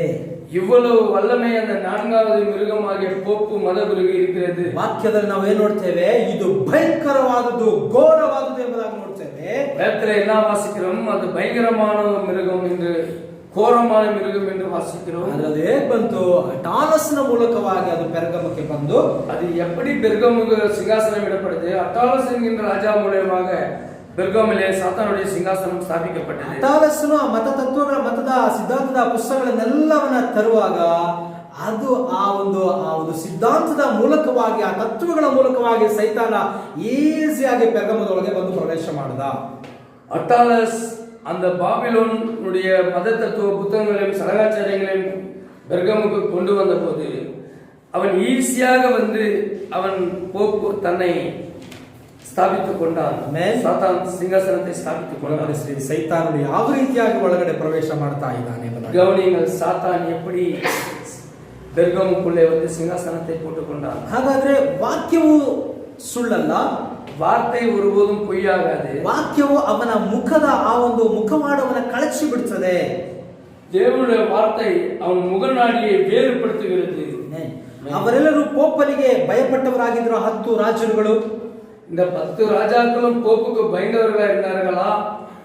ಇವರೆಲ್ಲರಿಗೂ ಪೋಪನೇ ಮೇಲಾಗಿದ್ದ. இந்த 10 பேருக்கும் ராஜாவுக்கும் போப்பே உயர்ந்த ஸ்தானத்தில் இருந்தான். ಇವರಿಗೆ ಕಿರೀಟ ತೊಡಿಸುವುದು, ಅಧಿಕಾರವನ್ನು ಇಳಿಸುವುದು, ಅಧಿಕಾರವನ್ನು ಕೊಡುವುದು, ಇದಕ್ಕೆಲ್ಲಕ್ಕೂ ಪೋಪನೇ ಮುಖ್ಯನಾಗಿದ್ದ. ராஜாக்களை நியமிப்பது, ராஜாக்களை எடுக்கிறது, ராஜாக்களை அபிஷேகம் பண்ணுவது, பட்டாபிஷேகம் பண்ணுவது, ಇದಕ್ಕೆ எல்லாமே போப்பு தானே அதிகாரம் உடையவனாய் இருந்தான். ಆ 4ನೇ ಮೃಗ ಘೋರವಾದ ಮೃಗವಾಗಿದೆ. அந்த 4வது மிருகம் மிகவும் கொடிதான மிருகமாய் இருந்தது. 10 ಕೊಂಬುಗಳಂದ್ರೆ 10 ರಾಜರುಗಳು ಎಂಬುದಾಗಿ ನೋಡಿಕೊಂಡ್ವಿ. அந்த 10 ಕೊಂಬುಗಳು என்று பார்க்கும்போது 10 ராஜாக்கள் ಇವುಗಳ ಮೇಲೆ ಅವನ ಅಧಿಕಾರವನ್ನ ನಡೆಸ್ತಾ ಇದ್ದ. இந்த 10 ರಾಜ್ಯங்களின் மீது ಅವನ அதிகாரம் செய்கிறவனாய் இருந்தான். ನಂತರ ಒಂದು ಚಿಕ್ಕ ಕೊಂಬು ಬಂದಿತು ಎಂದು ನಾವು ನೋಡ್ತೇವೆ. அடுத்ததாக ஒரு சிறிய கொம்பு எழும்பினது என்று பார்க்கிறோம். ಇಲ್ಲಿ ಗಮನಿಸಿ, ಪೆರ್ಗಮಸ್ ಎಂದ್ರೆ ಅರ್ಥ ಏನು? பெர்கமுஸ் என்றால் என்ன அர்த்தம்? ಬ್ರದರ್ ಬ್ರಹ್ನಮ್ ಈ ರೀತಿ ಹೇಳ್ತಾರೆ. சகோதரர் பிரணாம் விதமாக சொல்கிறார். ಪೆರ್ಗಮಸ್ ಅಂತ ಹೇಳಿದ್ರೆ ಮ್ಯಾರಿಡ್, ವಿವಾಹವಾಗುವುದು ಎಂಬುದಾಗಿ ಅರ್ಥ. பெர்கமுஸ் ಅಂದ್ರೆ திருமணம், இணைக்கப்படுதல் என்று அர்த்தம். ಪೆರ್ಗಮಸ್ ಅಂದ್ರೆ ಏನು ಅರ್ಥ? பெர்கம என்றால் என்ன அர்த்தம்? ವಿವಾಹವಾಗುವುದು, திருமணமாகுதல், இணைக்கப்படுதல் என்று அர்த்தம். ಯಾರನ್ನು ಯಾರು ವಿವಾಹವಾಗ್ತಾರೆ ಇಲ್ಲಿ? யார் யாரோடு இணைக்கப்படுகிறார்கள், யார் திருமணம் செய்கிறார்கள்? ರಾಜಕೀಯದೊಂದಿಗೆ ಮತವು ವಿವಾಹವಾಗ್ತಾ ಇದೆ. ராஜாவோடு மதம், அரசியல் வல்லமையோடு மத வல்லமை விவாகம் செய்கிறது. ಗಮನಿಸ್ರಿ, ಎರಡು ಕೂಡ ಏನಾಗಿರ್ಬೇಕು? ಬೇರೆ ಬೇರೆನೇ ಆಗಿರ್ಬೇಕು.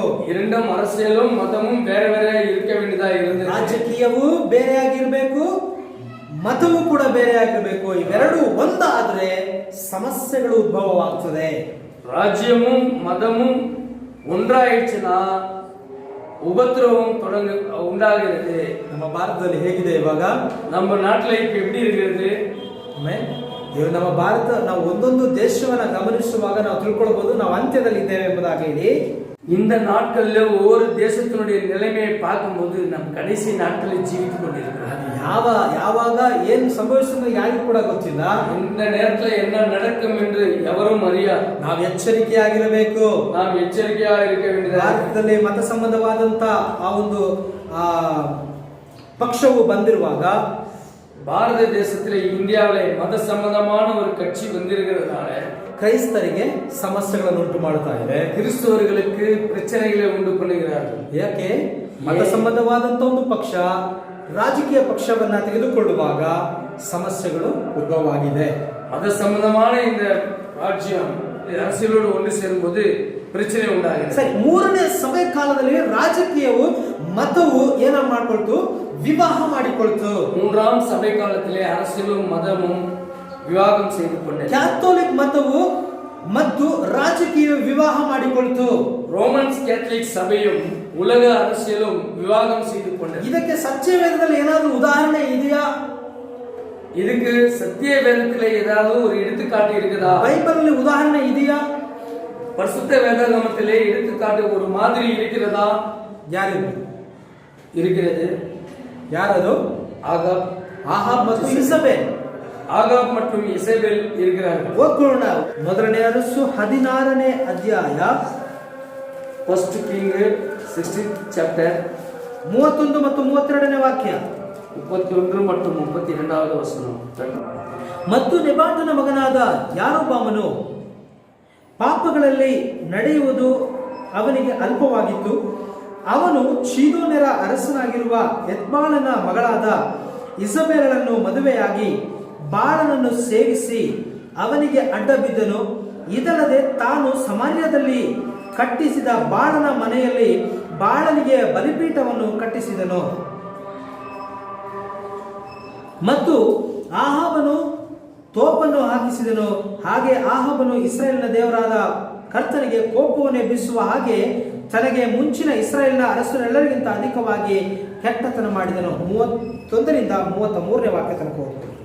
நேபாத்தின் குமாரனாகிய எரேமியாவின் பாவங்களில் நடப்பது அவனுக்கு கொஞ்ச காரியமாயிருந்தது. நினைத்தாற் போல அவன் சீதோனில் ராஜாவாகிய எர்பகாலின் குமாரத்தி இசபேலை விவாகம் பண்ணினதும் அல்லாமல் அவன் போய் பாகாலை சேவித்து அதை பணிந்து கொண்டு தான் சமாரியாவிலே கட்டின பாகாலின் கோவிலுக்குள் பாகாலுக்கு பலிபீடத்தை எடுப்பித்தான். ஆகாப் ஒரு விக்கிரத்தோப்பையும் வைத்து இஸ்ரவேலின் தேவனாகிய கர்த்தருக்கு கோபம் உண்டாக்கும்படி தனக்கு முன்னிருந்த இஸ்ரவேலின் ராஜாக்கள் எல்லாம் செய்ததை பார்க்கிலும் அதிகமாய் செய்து வந்தான். ಇಲ್ಲಿ ಆಹಾಬನು ಇಸ್ರಾಯೇಲಿನ ರಾಜ ಚೀದೋನ್ಯರ ರಾಜನಾದ ಎತ್ಬಾಳನ ಕುಮಾರಿಯಾದ ಇಸಬೇಲಳನ್ನ ಅವನು ಮದುವೆ ಆಗೋದನ್ನ ನೋಡ್ತಾ ಇದ್ದೆ. சீதோனிய ராஜா எத்பாகலின குமாரத்தியாகிய இசபேலை விவாகம் செய்ததை நாம் வாசிக்கிறோம். ಇಲ್ಲಿ ಏನ್ ನಡೀತಾ ಇದೆ? இங்க என்ன நடக்கிறது? ರಾಜ್ಯವು ಮತ್ತು ಮತವು ವಿವಾಹ ಮಾಡಿಕೊಳ್ಳುವುದನ್ನು ನೋಡ್ತಾ ಇದ್ದೇವೆ. ஒரு படையப்பட்ட ஒரு மாதிரி பார்க்கிறோம்.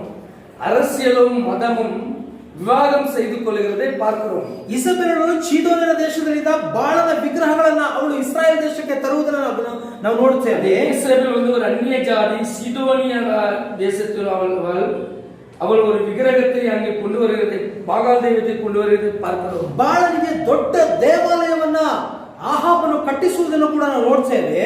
அது மட்டுமல்லாமல் ஆகாப் அந்த பாகாலுக்கு ஒரு தேவாலயத்தை ಕಟ್ಟಿ கொடுக்கிறான். ರಾಜ್ಯವು ಮತ್ತು ಮತವು ಏನಾಯ್ತು? ವಿವಾಹ ಮಾಡಿಕೊಳ್ಳಿತು. ರಾಜ್ಯமும் மதமும் அங்கே விவாகம் நடந்தது. ಈ ರೀತಿಯಾಗಿ ಮಾಡಿಕೊಳ್ಳುವಾಗ ದೊಡ್ಡ ದೊಡ್ಡ ದೇವಾಲಯಗಳನ್ನು ಅವರು ಕಟ್ಟುವುದಕ್ಕೆ ಆರಂಭ ಮಾಡಿದ್ರು. இந்த விதமான விவாகம் நடந்தபோது பெரிய பெரிய ஆலயங்களை கட்ட தொடங்கினார்கள். ಈಗ ಏನ್ ಮಾಡ್ತಾ ಇದ್ದಾರೆ? ಕ್ಯಾಥೋಲಿಕ್ ಚರ್ಚ್ಗಳನ್ನು ಅವರು ದೊಡ್ಡ ದೊಡ್ಡದಾಗಿ ಕಟ್ಟುವುದಕ್ಕೆ ಆರಂಭ ಮಾಡಿಬಿಟ್ರು. இப்பொழுது என்ன செய்கிறார்கள்? ரோமன் கேத்தலிக் சர்ச்சை கட்டுவதற்கு கிறிஸ்துமஸ் கட்ட தீர்மானம் செய்கிறார்கள். ತಾಯಿಯನ್ನು ಮಗುವನ್ನು ಪೂಜಿಸುವುದಕ್ಕೆ ಆರಂಭ ಮಾಡಿದ್ರು. தாய் சேய் வழிபாடு கொண்டு வந்து தாயையும் மகனையும் கும்பிடுகிறதை எல்லா இடத்திலும் பரப்புகிறார்கள். ಕ್ಯಾಂಡಲ್ ಮತ್ತು ಊದುಬತ್ತಿಗಳನ್ನು ಹಚ್ಚಿದ್ರು. மெழுகுவத்தி மற்றும் ஊதுபத்தியை பத்த வைக்கிறதை எல்லாம் கொண்டு வந்தார்கள். ಜಪಸರ ಮಣಿಯನ್ನು ಎಣಿಸುವುದನ್ನ ಜಪಸರ ಮಣಿಯನ್ನು ಎಣಿಸುವುದನ್ನು ಆರಂಭಿಸಿದ್ರು. ಜಪಮಾಲೆ ಎನ್ನುವುதை எல்லாம் கொண்டு வந்தார்கள்.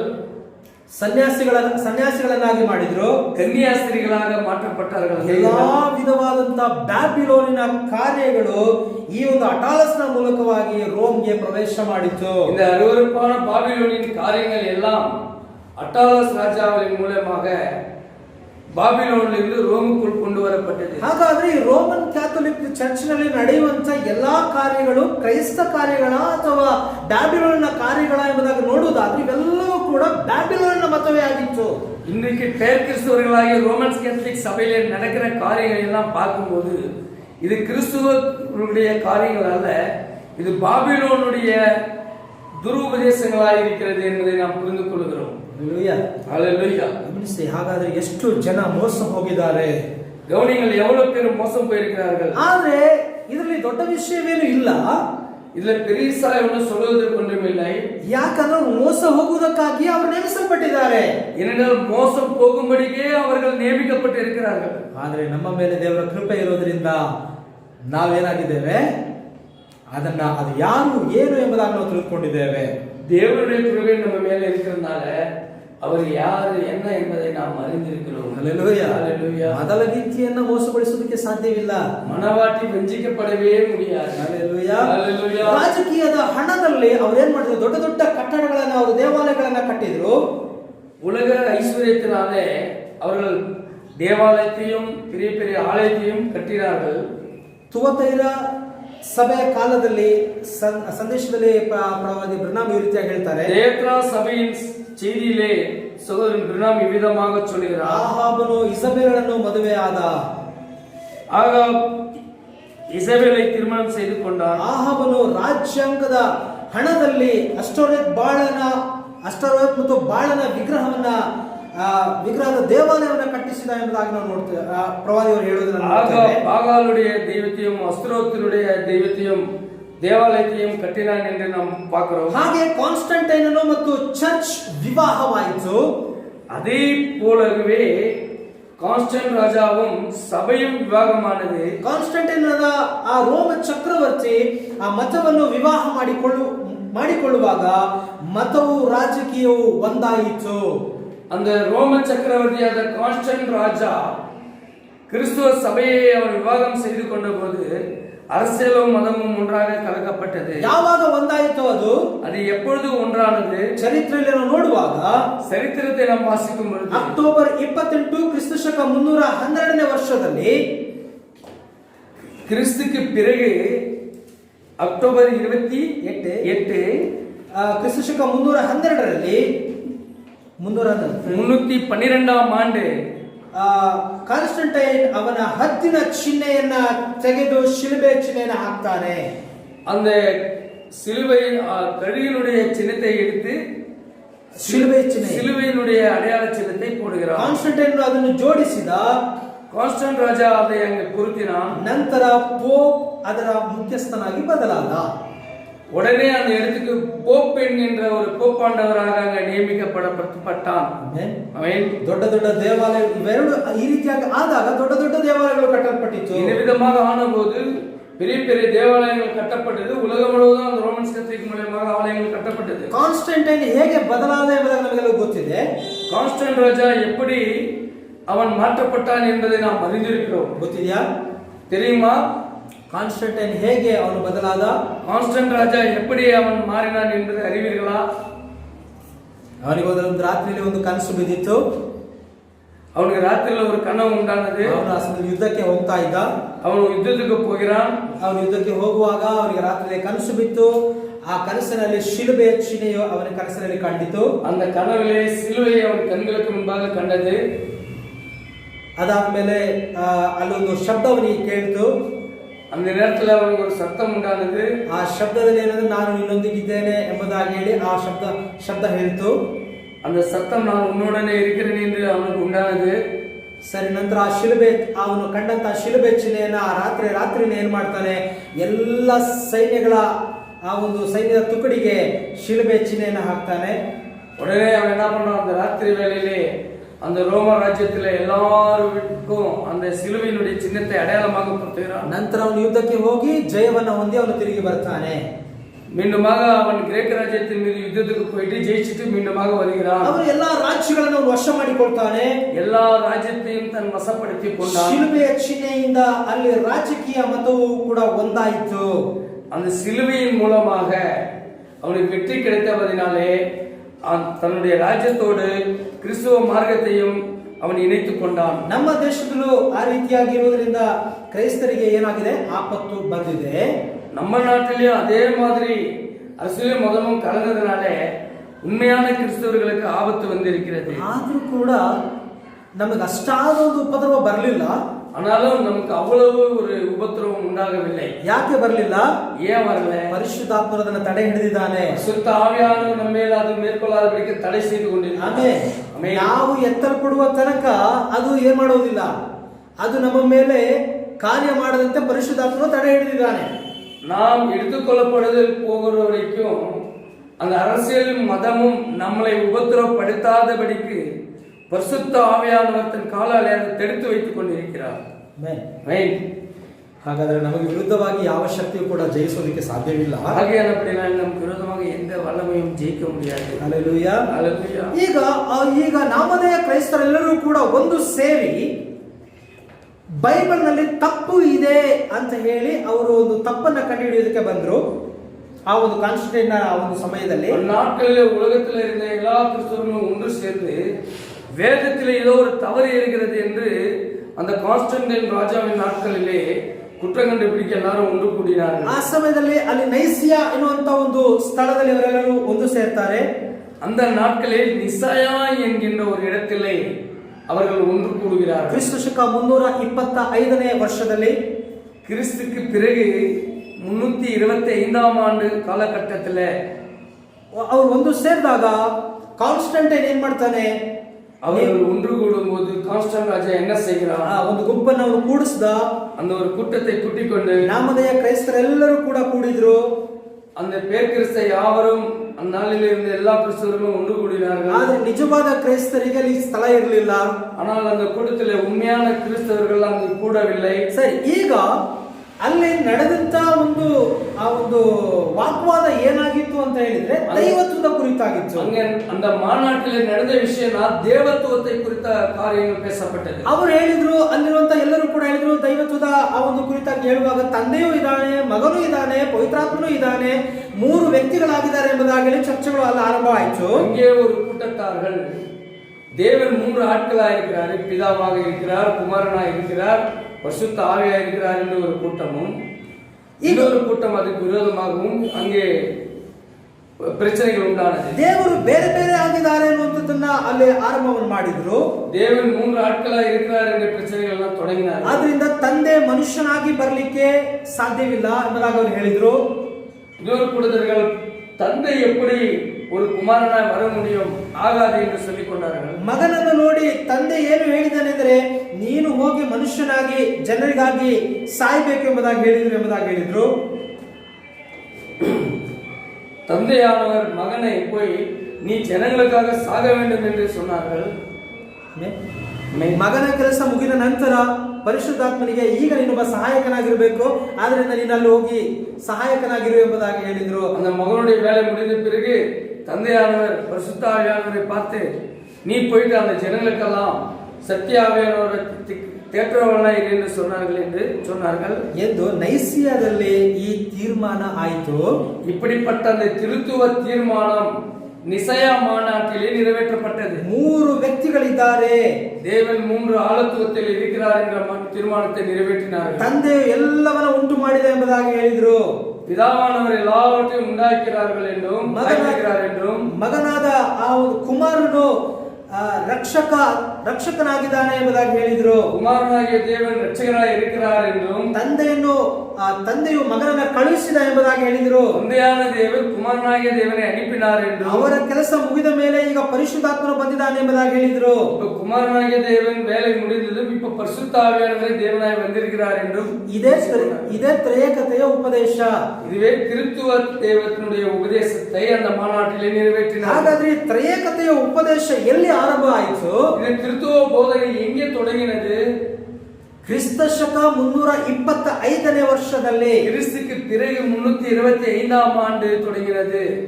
ಅನೇಕರು ಹೇಳ್ತಾರೆ ಆದಿಕಾಂಡದಲ್ಲೆಲ್ಲ ತೋರಿಸ್ತಾರೆ ಅಲ್ಲಿ ತ್ರಿಯೇಕತೆ ಇಲ್ಲವೇ. அநேகர்கள் ஆதியாகமத்திலெல்லாம் அந்த திருத்துவத்தை காட்டுகிறார்கள், அப்படியெல்லாம் அங்கு இல்லை. ಹಲ್ಲೆಲೂಯಾ. ತಮ್ಮನ್ನ ಸಮರ್ಥಿಸಿಕೊಳ್ಳುವುದಕ್ಕಾಗಿ ಎಲ್ಲೆಲ್ಲೋ ತೋರಿಸ್ತಾ ಇದ್ದಾರೆ. தங்களை எப்படியாவது நியாயப்படுத்திக் கொள்ள வேண்டும் என்பதற்காக வேதத்தை புரட்டி எப்படியாவது வார்த்தை பொருத்தி காட்டுகிறார்கள். அது பொருந்தாது. ಮೊಟ್ಟೆ ತೋರಿಸ್ತಾರೆ, முட்டையை எடுத்து காட்டுகிறார்கள், அதுக்குள்ள 3 இருக்கு, அது போல தேவன் 3 ஆட்களா இருக்கிறார் என்றெல்லாம் ಈ ರೀತಿಯಾಗೆಲ್ಲ ತ್ರಯೇಕತೆಯನ್ನು ತಂದು ತೋರಿಸ್ತಾ ಇದ್ದಾರೆ. ವಿಧமாக திருத்துவத்தை நமக்கு அடையாளப்படுத்தி காட்டுகிறார். ಆದ್ರೆ ನಮಗೆ ಸ್ಪಷ್ಟವಾಗಿ ಗೊತ್ತು ಈ ತ್ರಯೇಕತೆಯ ಉಪದೇಶ ಅದು ಬ್ಯಾಬಿಲೋನಿನ ಉಪದೇಶ ಎಂಬುದಾಗಿ ಹೇಳಿ நன்றாகவே அறிந்திருக்கிறோம். அந்த நியாசா மாநாட்டிலே இந்த திருத்துவ உபதேசம் ஸ்தாபிக்கப்பட்டது என்று. ஹalleluya. ಸರಿ, ಆದ್ರೆ ನಾವು ಅಂದ್ರೆ ನಿಜವಾದ ಕ್ರೈಸ್ತರು ಒಬ್ಬನೇ ದೇವರನ್ನ ನಾವು ನಂಬುತ್ತಾ ಇದ್ದೇವೆ. உண்மையான கிறிஸ்தவர்கள் தேவனாகிய கர்த்தர் ஒருவரே என்று நாம் விசுவாசிக்கிறோம். ಇಸ್ರಾಯೇಲೇ ಕೇಳು, ನಿನ್ನ ದೇವರಾದ ಕರ್ತನು ಒಬ್ಬನೇ ಕರ್ತನು. இஸ்ரவேலே கேளு, தேவனாகிய கர்த்தர் ஒருவரே.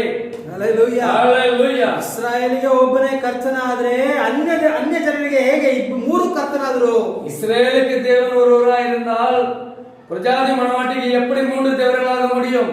ಹಲ್ಲೆಲೂಯಾ. Hallelujah. ನಿಜವಾದಂತ ಇಸ್ರಾಯೇಲರಿಗೆ ಒಬ್ಬನೇ ಕರ್ತನಾದ್ರೆ ಆತ್ಮಿಕ ಇಸ್ರಾಯೇಲರಿಗೂ ಕೂಡ ಒಬ್ಬನೇ ಕರ್ತನಾಗಿದ್ದಾನೆ. மாம்ச பிரகாரமான இஸ்ரவேலுக்கு தேவனாக கர்த்தர் ஒருவரே என்றால், ஆவிக்குரிய இஸ்ரவேலர்களாகிய நமக்கும் தேவனாக கர்த்தர் ஒருவரே, அவரே கர்த்தராக இயேசு கிறிஸ்துவாய் இருக்கிறார். ಗಮನಿಸಿರಿ, ಬ್ಯಾಬಿಲೋನಿಯರು ಮಾಸ್, ವೀನಸ್, ಜುಪಿಟರ್ ಎಂಬ ದೇವರುಗಳನ್ನ ಆರಾಧನೆ ಮಾಡ್ತಾ ಇದ್ರು. அந்த பாபிலோனுக்குள்ளே மூன்று விதமான கிறிஸ்துவ தெய்வ வழிபாடு இருந்தது. Mars, Jupiter, Venus, Jupiter. Venus, Jupiter என்ற மூன்று தெய்வங்களை அவர்கள் தொடக்கத்தில் வணங்கிக் கொண்டு வந்திருந்தார்கள். ಈ ಬ್ಯಾಬಿಲೋನ್ನ ಮಾರ್ಗ ರೋಮ್ ಮಾರ್ಗವಾಗಿದೆ. இந்த பாபிலோன் மார்க்கம் ரோம் மார்க்கம் ஆயிடுச்சு. ರೋಮ್ ಮಾರ್ಗವೇ ರೋಮನ್ ಕ್ಯಾಥೋಲಿಕ್ ಮಾರ್ಗವಾಗಿ ಮಾರ್ಪಟ್ಟಿತ್ತು. இந்த ரோம மார்க்கமே கிறிஸ்துவ மார்க்கத்தோடு இணையும் போது ரோமன் கேத்தலிக் மார்க்கமாக மாற்றப்பட்டது. ಅದೇ ಈ ದಿನದ ತ್ರಿತ್ವ ಉಪದೇಶ, ತ್ರಯಕತೆಯ ಉಪದೇಶ. இவ்விதமாக தான் இந்த கிறிஸ்துவ உபதேசம், கிறிஸ்துவ ಬೋಧನೆ ಉಂಟಾಗಿದೆ. ಮಾಸ್, ವೀನಸ್, ಜುಪಿಟರ್ ಎನ್ನುವಂತ ಈ ಒಂದು ಕಾರ್ಯವು, இந்த மார்ஸ், வீனஸ், ஜூபிட்டர் என்ற மூன்று மூல ರೋಮಾನಿகளுடைய ದೇವರುಗಳು, ಇದು ಹಿಂದೂ ಮತದಲ್ಲಿ ಯಾವ ರೀತಿಯಾಗಿ ಬರ್ತದೆ ಅಂದ್ರೆ ಬ್ರಹ್ಮ, ವಿಷ್ಣು, ಮಹೇಶ್ವರ ಎಂಬುದಾಗಿ ಬರ್ತದೆ. ಹಿಂದೂ ದೈವ ವழிபாடுல கூட வந்து குரு பிரம்மா, விஷ்ணு, மகேஸ்வர என்றெல்லாம் சொல்லுகிறார்கள். ಮಹೇಶ್ವರ ಅಂದ್ರೆ ಇದು ಶಿವನ್ ಎಂದು ಹೇಳ್ತಾರೆ. ಗುರು ಬ್ರಹ್ಮ ಶಿವ ಎಂಬುದಾಗಿ ಹೇಳ್ತಾರೆ. ವಿಷ್ಣು ಬ್ರಹ್ಮ ಶಿವ, ಬ್ರಹ್ಮ, ವಿಷ್ಣು, ಮಹೇಶ್ವರ. ಈ ನಿಜವಾಗಿ ಹೇಳ್ಬೇಕಾದ್ರೆ ಆ ಶಬ್ದವನ್ನು ಉಚ್ಚರಿಸಲೇಬಾರದು. ಆ ಶಬ್ದವನ್ನು ನಾವೇನ್ ಮಾಡಬಾರ್ದು, ಉಚ್ಚರಿಸಲೇಬಾರ್ದು. நாம் உச்சரிக்கக்கூடாது. ஆனாலும் அது என்னவென்று புரிந்து கொள்வதற்காக அது இப்பொழுது நாம் அறிக்கை செய்யப்படப்படுகிறது. ನಿನ್ನೆ ದಿನದಲ್ಲಿ ನಮ್ಮ ಒಬ್ಬರು ಸಹೋದರರೊಂದಿಗೆ ಒಂದು ಸಣ್ಣ ಒಂದು ವಾಗ್ವಾದ ನಡೆಯಿತು. நேற்று நாளிலே நம்முடைய சகோதரோடு கூட ஒரு சின்ன வாக்குவாதம், ಬೇರೆ ಕಡೆ ಒಂದು ಕಡೆ ಒಂದು ಸಣ್ಣ ಒಂದು ವಿವಾದ ನಡೆಯಿತು. சின்ன ஒரு விவகாரம் நடந்தது ஒரு இடத்துல. ಅದು ಏನಂತ ಹೇಳಿದ್ರೆ, அது என்னன்னு சொன்னா, ಒಬ್ಬರ ಹತ್ರ ಕೇಳಿದಾಗ ನಿಮ್ಮ ಪಾಸ್ಟರ್ ಹೆಸರೇನು ಎಂಬುದಾಗಿ ಕೇಳಿದ್ರು. உங்களுடைய ஊழியர் பாஸ்டர் பேர் என்னவென்று கேட்டார்கள். ಅವರು ಹೇಳಿದ್ರು, ನನ್ನ ಪಾಸ್ಟರ್ ಹೆಸರು ಮಹೇಶ್ ಎಂಬುದಾಗಿ ಹೇಳಿದ್ರು. அவர் சொன்னார், என்னுடைய ஊழியக்காரர் பாஸ்டர் பேரு மகேಶ್ என்றும். ಹಾಗಾದ್ರೆ ಮಹೇಶ್ ಅಂತ ಹೇಳಿ ಅದು ನಾವು ಹೇಳ್ಬಾರ್ದು, ತಪ್ಪಾದ ಹೆಸರಲ್ವಾ ಎಂಬುದಾಗಿ ಹೇಳಿದ್ರು. மகேஷ் என்று சொல்லக்கூடாது, அது தவறான உச்சரிப்பு அல்வா. ಅದು ಯಾವ ದೇವರ ಹೆಸರು? அது ஒரு அஞ்ஞான தெய்வத்தினுடைய பேர் அல்லவா. ಆ ಹೆಸರಿನ ಹಿಂದೆ ಏನಿದೆ? அந்த பேருக்கு பின்னாலே சாத்தான் ಆತ್ಮ ಇರುತ್ತೆ. ಒಂದು ವೇಳೆ ನಮಗೆ ನಮ್ಮ ಹೆಸರಿನ ಹಿಂದೆಯೂ ಕೂಡ ಏನಿರುತ್ತೆ? ನಮ್ಮ பேருக்கு பின்னால கூட அந்த ஆவி மறைந்திருக்கு. ಒಂದು ಆತ್ಮ ಇರುತ್ತೆ, ஒரு ஆவி மறைந்திருக்கிறது. ಹಲ್ಲೆಲೂಯಾ. ಹಾಗಾದ್ರೆ ನಮಗೆ ಕ್ರೈಸ್ತ ಹೆಸರು ಬೇಕು, நமக்கு கிறிஸ்துவனுடைய நாமம் பிறப்பிக்கப்பட வேண்டும். ನಮ್ಮ ಮನೆಯಲ್ಲೂ ಕೂಡ ಸಹೋದರಿ ಹೆಸರು ಮಹೇಶ್ವರಿ ಅಂತ ಇತ್ತು. ಸಹೋದರனுடைய பேர் கூட மகேஸ்வரி இருந்தது. ಆದ್ರೆ ಈಗ ಅವರ ಹೆಸರು ಏನಾಗಿದೆ? ಬ್ಯೂಲಾ ಎಫ್ಸಿಬಾ ಎಂಬುದಾಗಿದೆ. ಅವರು ಎಫ್ಸಿಬಾ ಎಂದು ಅழைக்கப்படுகிறார். ನಾವು ಯಾವಾಗಲೂ ಕೂಡ ಸಹೋದರಿ ಎಫ್ಸಿಬಾ ಅಂತಾನೆ ಕರಿಬೇಕು. ಸಹೋದರಿ எப்பொழுதும் நீங்கள் எப்சிபா என்று கூப்பிட வேண்டும். ಯಾಕಂದ್ರೆ ಹೆಸರಿನ ಹಿಂದೆ ಏನಿದೆ? ಒಂದು ಆತ್ಮ ಇರುತ್ತೆ. ஏனென்றால் பேரிடல பின்னாலே சாத்தான் குடிகொண்டிருக்கிறான். ಹಲ್ಲೆಲೂಯಾ. ಹಲ್ಲೆಲೂಯಾ. ಬ್ರಹ್ಮ, ವಿಷ್ಣು, ಮಹೇಶ್ವರ ಅಂದ್ರೆ ಯಾವ ಅದನ್ನ ಅದು ಮಾಸ್, ವೀನಸ್, ಜೂಪಿಟರ್ ಹೆಸರಾಗಿದೆ. அந்த குரு பிரம்மா, விஷ்ணு, மகேஸ்வரா என்ற பேரு அந்த பாபிலோனியர்களுடைய தேவதைகளான மார்ஸ், வீனஸ், ஜூபிட்டர்.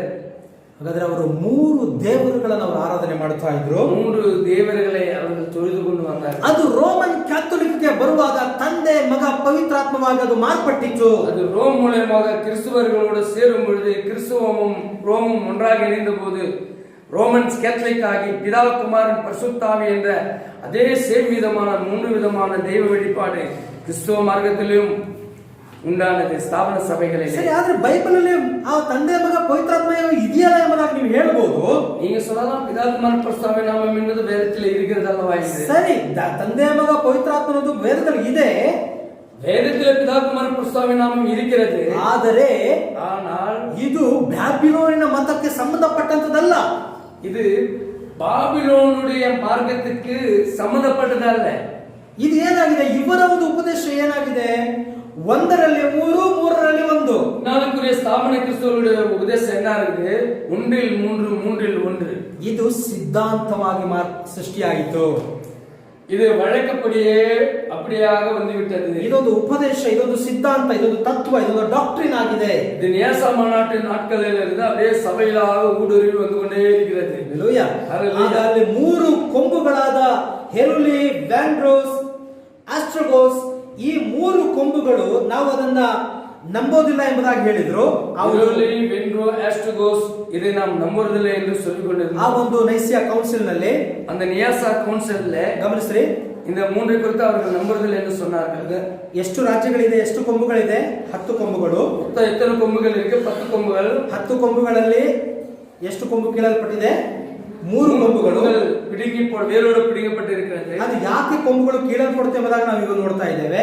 ஏன் அந்த கொம்புகள் பிடுங்கப்பட்டது என்று இப்பொழுது நாம் பார்க்கிறோம். ಈಗ 10 ರಾಜ್ಯಗಳು ಸೇರಿ ಒಂದು ಮೀಟಿಂಗ್ ಅನ್ನು ಮಾಡ್ತಾ ಇದ್ದಾರೆ ನೈಸಿಯಾದಲ್ಲಿ. இந்த 10 ராஜாக்களும் சேர்ந்து ஒரு நியாசா மாநாட்டை நடத்துகிறார்கள்.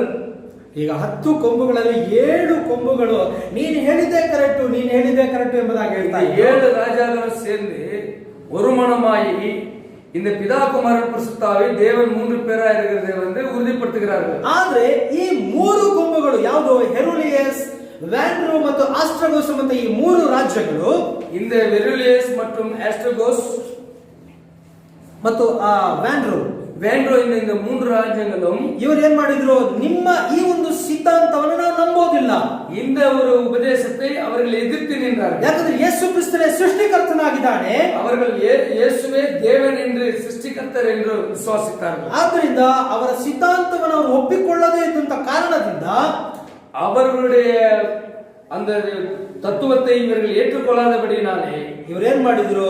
இவர்களை என்ன செய்தார்கள்? ಬೇರು ಸಹಿತವಾಗಿ ಕಿತ್ತು ಹಾಕಿದ್ರು. வேரோடு பிடுங்கி போடப்பட்டார்கள். ಹೇಗೆ ಬೇರು ಸಹಿತವಾಗಿ ಕಿತ್ತು ಹಾಕಿದ್ರು?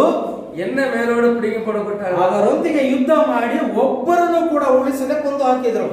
அவர்களோடு யுத்தம் செய்து அந்த 7 ராஜாக்களும் ஒருவர்களையும் விடாமல் கொன்று போட்டார்கள். ಒಬ್ಬರನ್ನು ಬಿಡದೆ ಸಂಪೂರ್ಣವಾಗಿ ನಾಶ ಮಾಡಿದ್ರು. அந்த 3 ராஜாக்கள் ಸಂಬಂಧಪಟ್ಟವர்கள் ஒருவரையும் விடாமல். ಆ ಚಿಕ್ಕ ಕೊಂಬಾದಂತ ಪೋಪ್ ಏನು ಮಾಡುತ್ತಾ ಅಂದ್ರೆ, அந்த சிறிய கொம்பான போப் என்ன செய்கிறான் என்றால், ನಮ್ಮ ಡಾಕ್ಟ್ರಿನ್ ಅನ್ನು ನಂಬದೇ ಇದ್ದಂತ ಒಬ್ಬರನ್ನು ಕೂಡ ನಾವು ಬಿಡಬಾರದು, ಎಲ್ಲರನ್ನು ಕೂಡ ಪುಡಿ ಪುಡಿ ಮಾಡಿ ನಾಶ ಮಾಡಬೇಕು. நாம் நியமித்த இந்த நியாசா போதனையை ஏற்றுக்கொள்ளாத யாவரையும் ஒருவரையும் விடாமல் எல்லாரையும் கொண்டு போடணும் என்று 3 ರಾಜ್ಯಗಳನ್ನು ಇಲ್ಲದಂತೆ ಅವರು ಮಾಡಿದ್ರು.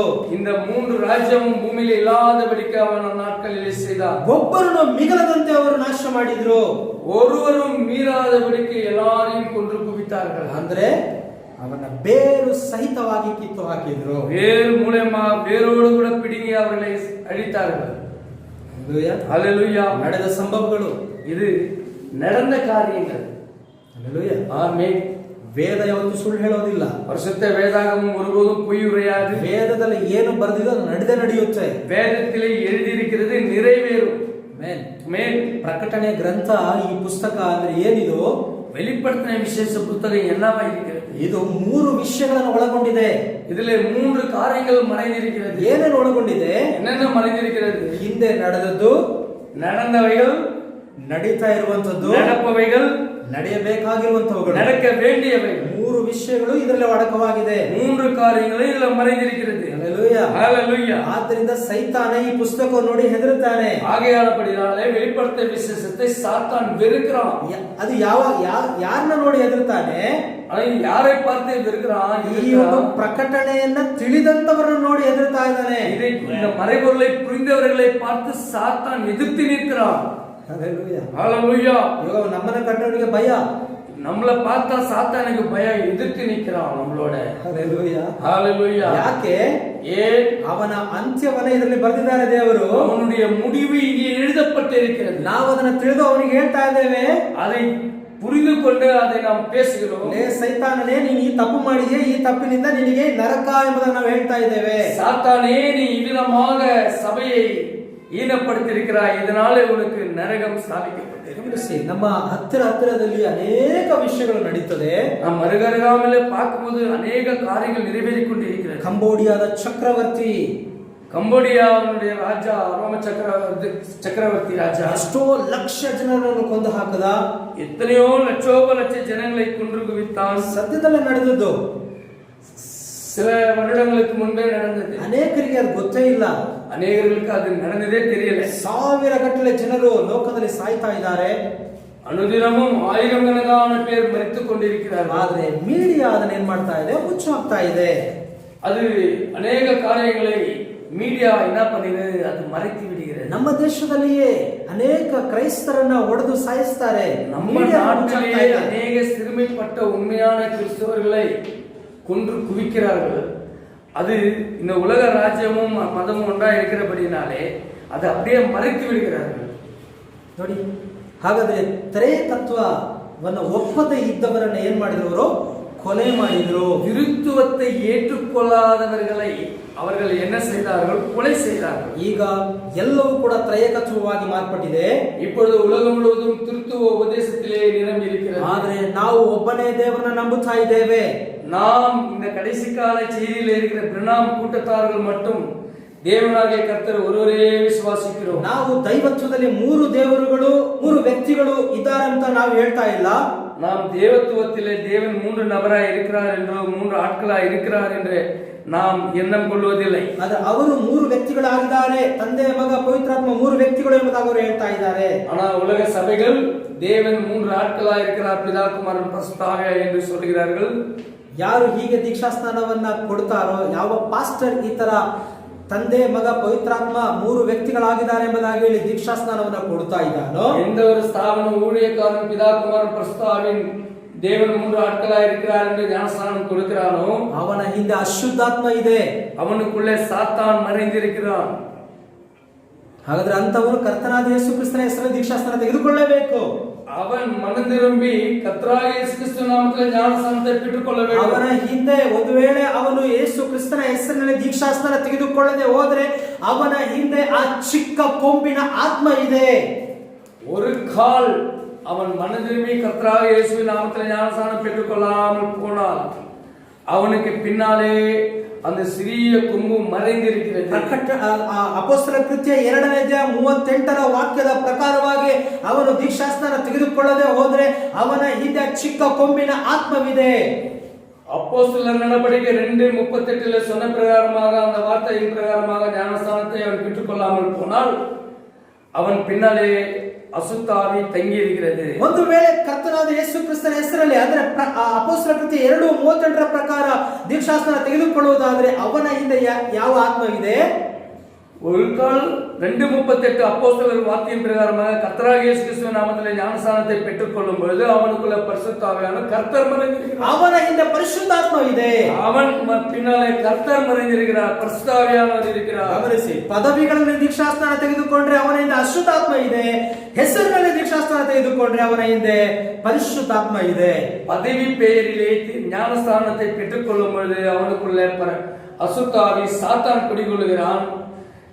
தேவனுடைய நாமமாகிய கர்த்தராகிய இயேசு கிறிஸ்து நாமத்தில் ஞானஸ்நானத்தை பெற்றுக்கொள்ளும் போது அவனுக்குள்ள தேவன் மறைந்திருக்கிறார். ನಾವು ಯಾವುದೇ ತತ್ವ ಸಿದ್ಧಾಂತಗಳಲ್ಲಿ ಬೋಧಿಸ್ತಾ ಇಲ್ಲ. நாம் எந்த ஒரு மார்க்க உபதேசங்களை குறித்து நாம் பேசுவதில்லை. ನಾವು ದೇವರ ವಾಕ್ಯವನ್ನೇ ಬೋಧಿಸ್ತಾ ಇದ್ದೇವೆ. தேவனுடைய வார்த்தையை பேசுகிறோம். ಒಂದು ವೇಳೆ ಅವರು ಹೇಳ್ಬೋದು ನಾವು ಕೂಡ ದೇವರ ವಾಕ್ಯವನ್ನೇ ತಾನೇ ಬೋಧಿಸ್ತಾ ಇದ್ದೇವೆ ಎಂಬುದಾಗಿ சொல்லுகிறார்கள், நாங்களும் தேவனுடைய வார்த்தையை பேசுறோம். ಆದರೂ ಕೂಡ ಅವರು ದೇವರ ವಾಕ್ಯವನ್ನು ಬೋಧಿಸದೆ ಆ ಒಂದು ರೋಮನ ಉಪದೇಶವನ್ನು ಅವರು ಬೋಧಿಸ್ತಾ ಇದ್ದಾರೆ. அவர்கள் வார்த்தையின் பாகங்களோடு ரோம உபதேசத்தை சேர்த்து பேசுகிறார்கள். ತ್ರೈಕತೆ ಅನ್ನುವುದು ಅದೊಂದು ಸಿದ್ಧಾಂತವಾಗಿದೆ. திருத்துவம் என்பது ஒரு கள்ள உபதேசமாகவும் அது ஒரு சொந்த போதனையாகவும் இருக்கிறது. ನಾವು ಬೋಧಿಸುತ್ತಿರುವುದು ದೈವತ್ವವಾಗಿದೆ. நாம் போதிக்கிறது தேவத்துவமாக இருக்கிறது. Hallelujah, hallelujah. ಅವರ ಸಿದ್ಧಾಂತದಲ್ಲಿ ಮೂರು ವ್ಯಕ್ತಿಗಳಿದ್ದಾರೆ. அவர்களுடைய போதனைகளிலே உபதேசத்திலே மூன்று ஆட்கள் இருக்கிறார்கள். ಒಬ್ಬರು ಇನ್ನೊಬ್ಬರನ್ನು ಕಳುಹಿಸುತ್ತಾರೆ, ஒருவர் இன்னொருத்தர் அனுப்புறாரு, ಇನ್ನೊಬ್ಬರ ಕೆಲಸ ಮುಗಿದ ಮೇಲೆ ಇನ್ನೊಬ್ಬರನ್ನು ಕಳುಹಿಸುತ್ತಾರೆ, இன்னொருடைய வேலை முடிஞ்சு இன்னொருத்தர் வருகிறார் என்றெல்லாம் சொல்லுகிறார்கள். ತಂದೆ ಕೆಲಸ ಆದ್ಮೇಲೆ ಮಗನ ಕೆಲಸ ಆದ್ಮೇಲೆ ಪವಿತ್ರಾತ್ಮ. அப்பா வேலை முடிந்ததும் மகனுடைய வேலை முடிந்ததும் பரிசுத்தாவியான நாம் இவ்விதமாக அவர்கள் எண்ணிக்கொண்டே இருக்கிறார்கள்.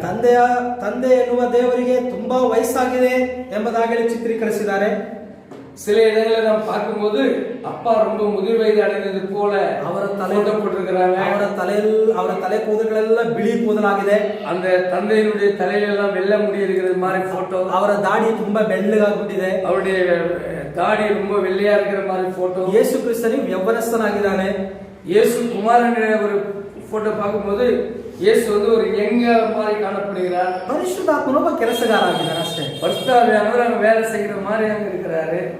ಹೀಗೆಲ್ಲ ಚಿತ್ರಿಸಿದ್ದಾರೆ. இப்படியெல்லாம் சித்தரிக்கப்பட்டு கொண்டு இருக்கிறார்கள். ಒಂದು ವೇಳೆ ನಾನು ಹೇಳೋದು ಸುಳ್ಳಾದ್ರೆ ರೋಮನ್ ಕ್ಯಾಥಲಿಕ್ ಚರ್ಚ್ ಅಲ್ಲಿ ಹೋಗಿ ನೋಡ್ರಿ, ಆ ರೀತಿಯಾಗಿ ಇರ್ತದೆ. நாம் சொல்வது ஒருவேளை பொய்யாக இருக்குமே ஆனால் நீங்கள் போய் ரோமன்ஸ் கேத்தலிக் சர்ச்சுக்குள்ள பார்த்தீர்கள் ஆனால் இந்த விதமான காட்சியை காணலாம். ஹல்லேலூயா. ನಮ್ಮ ಉಪದೇಶ ಏನಾಗಿದೆ? நம்முடைய உபதேசம் என்ன?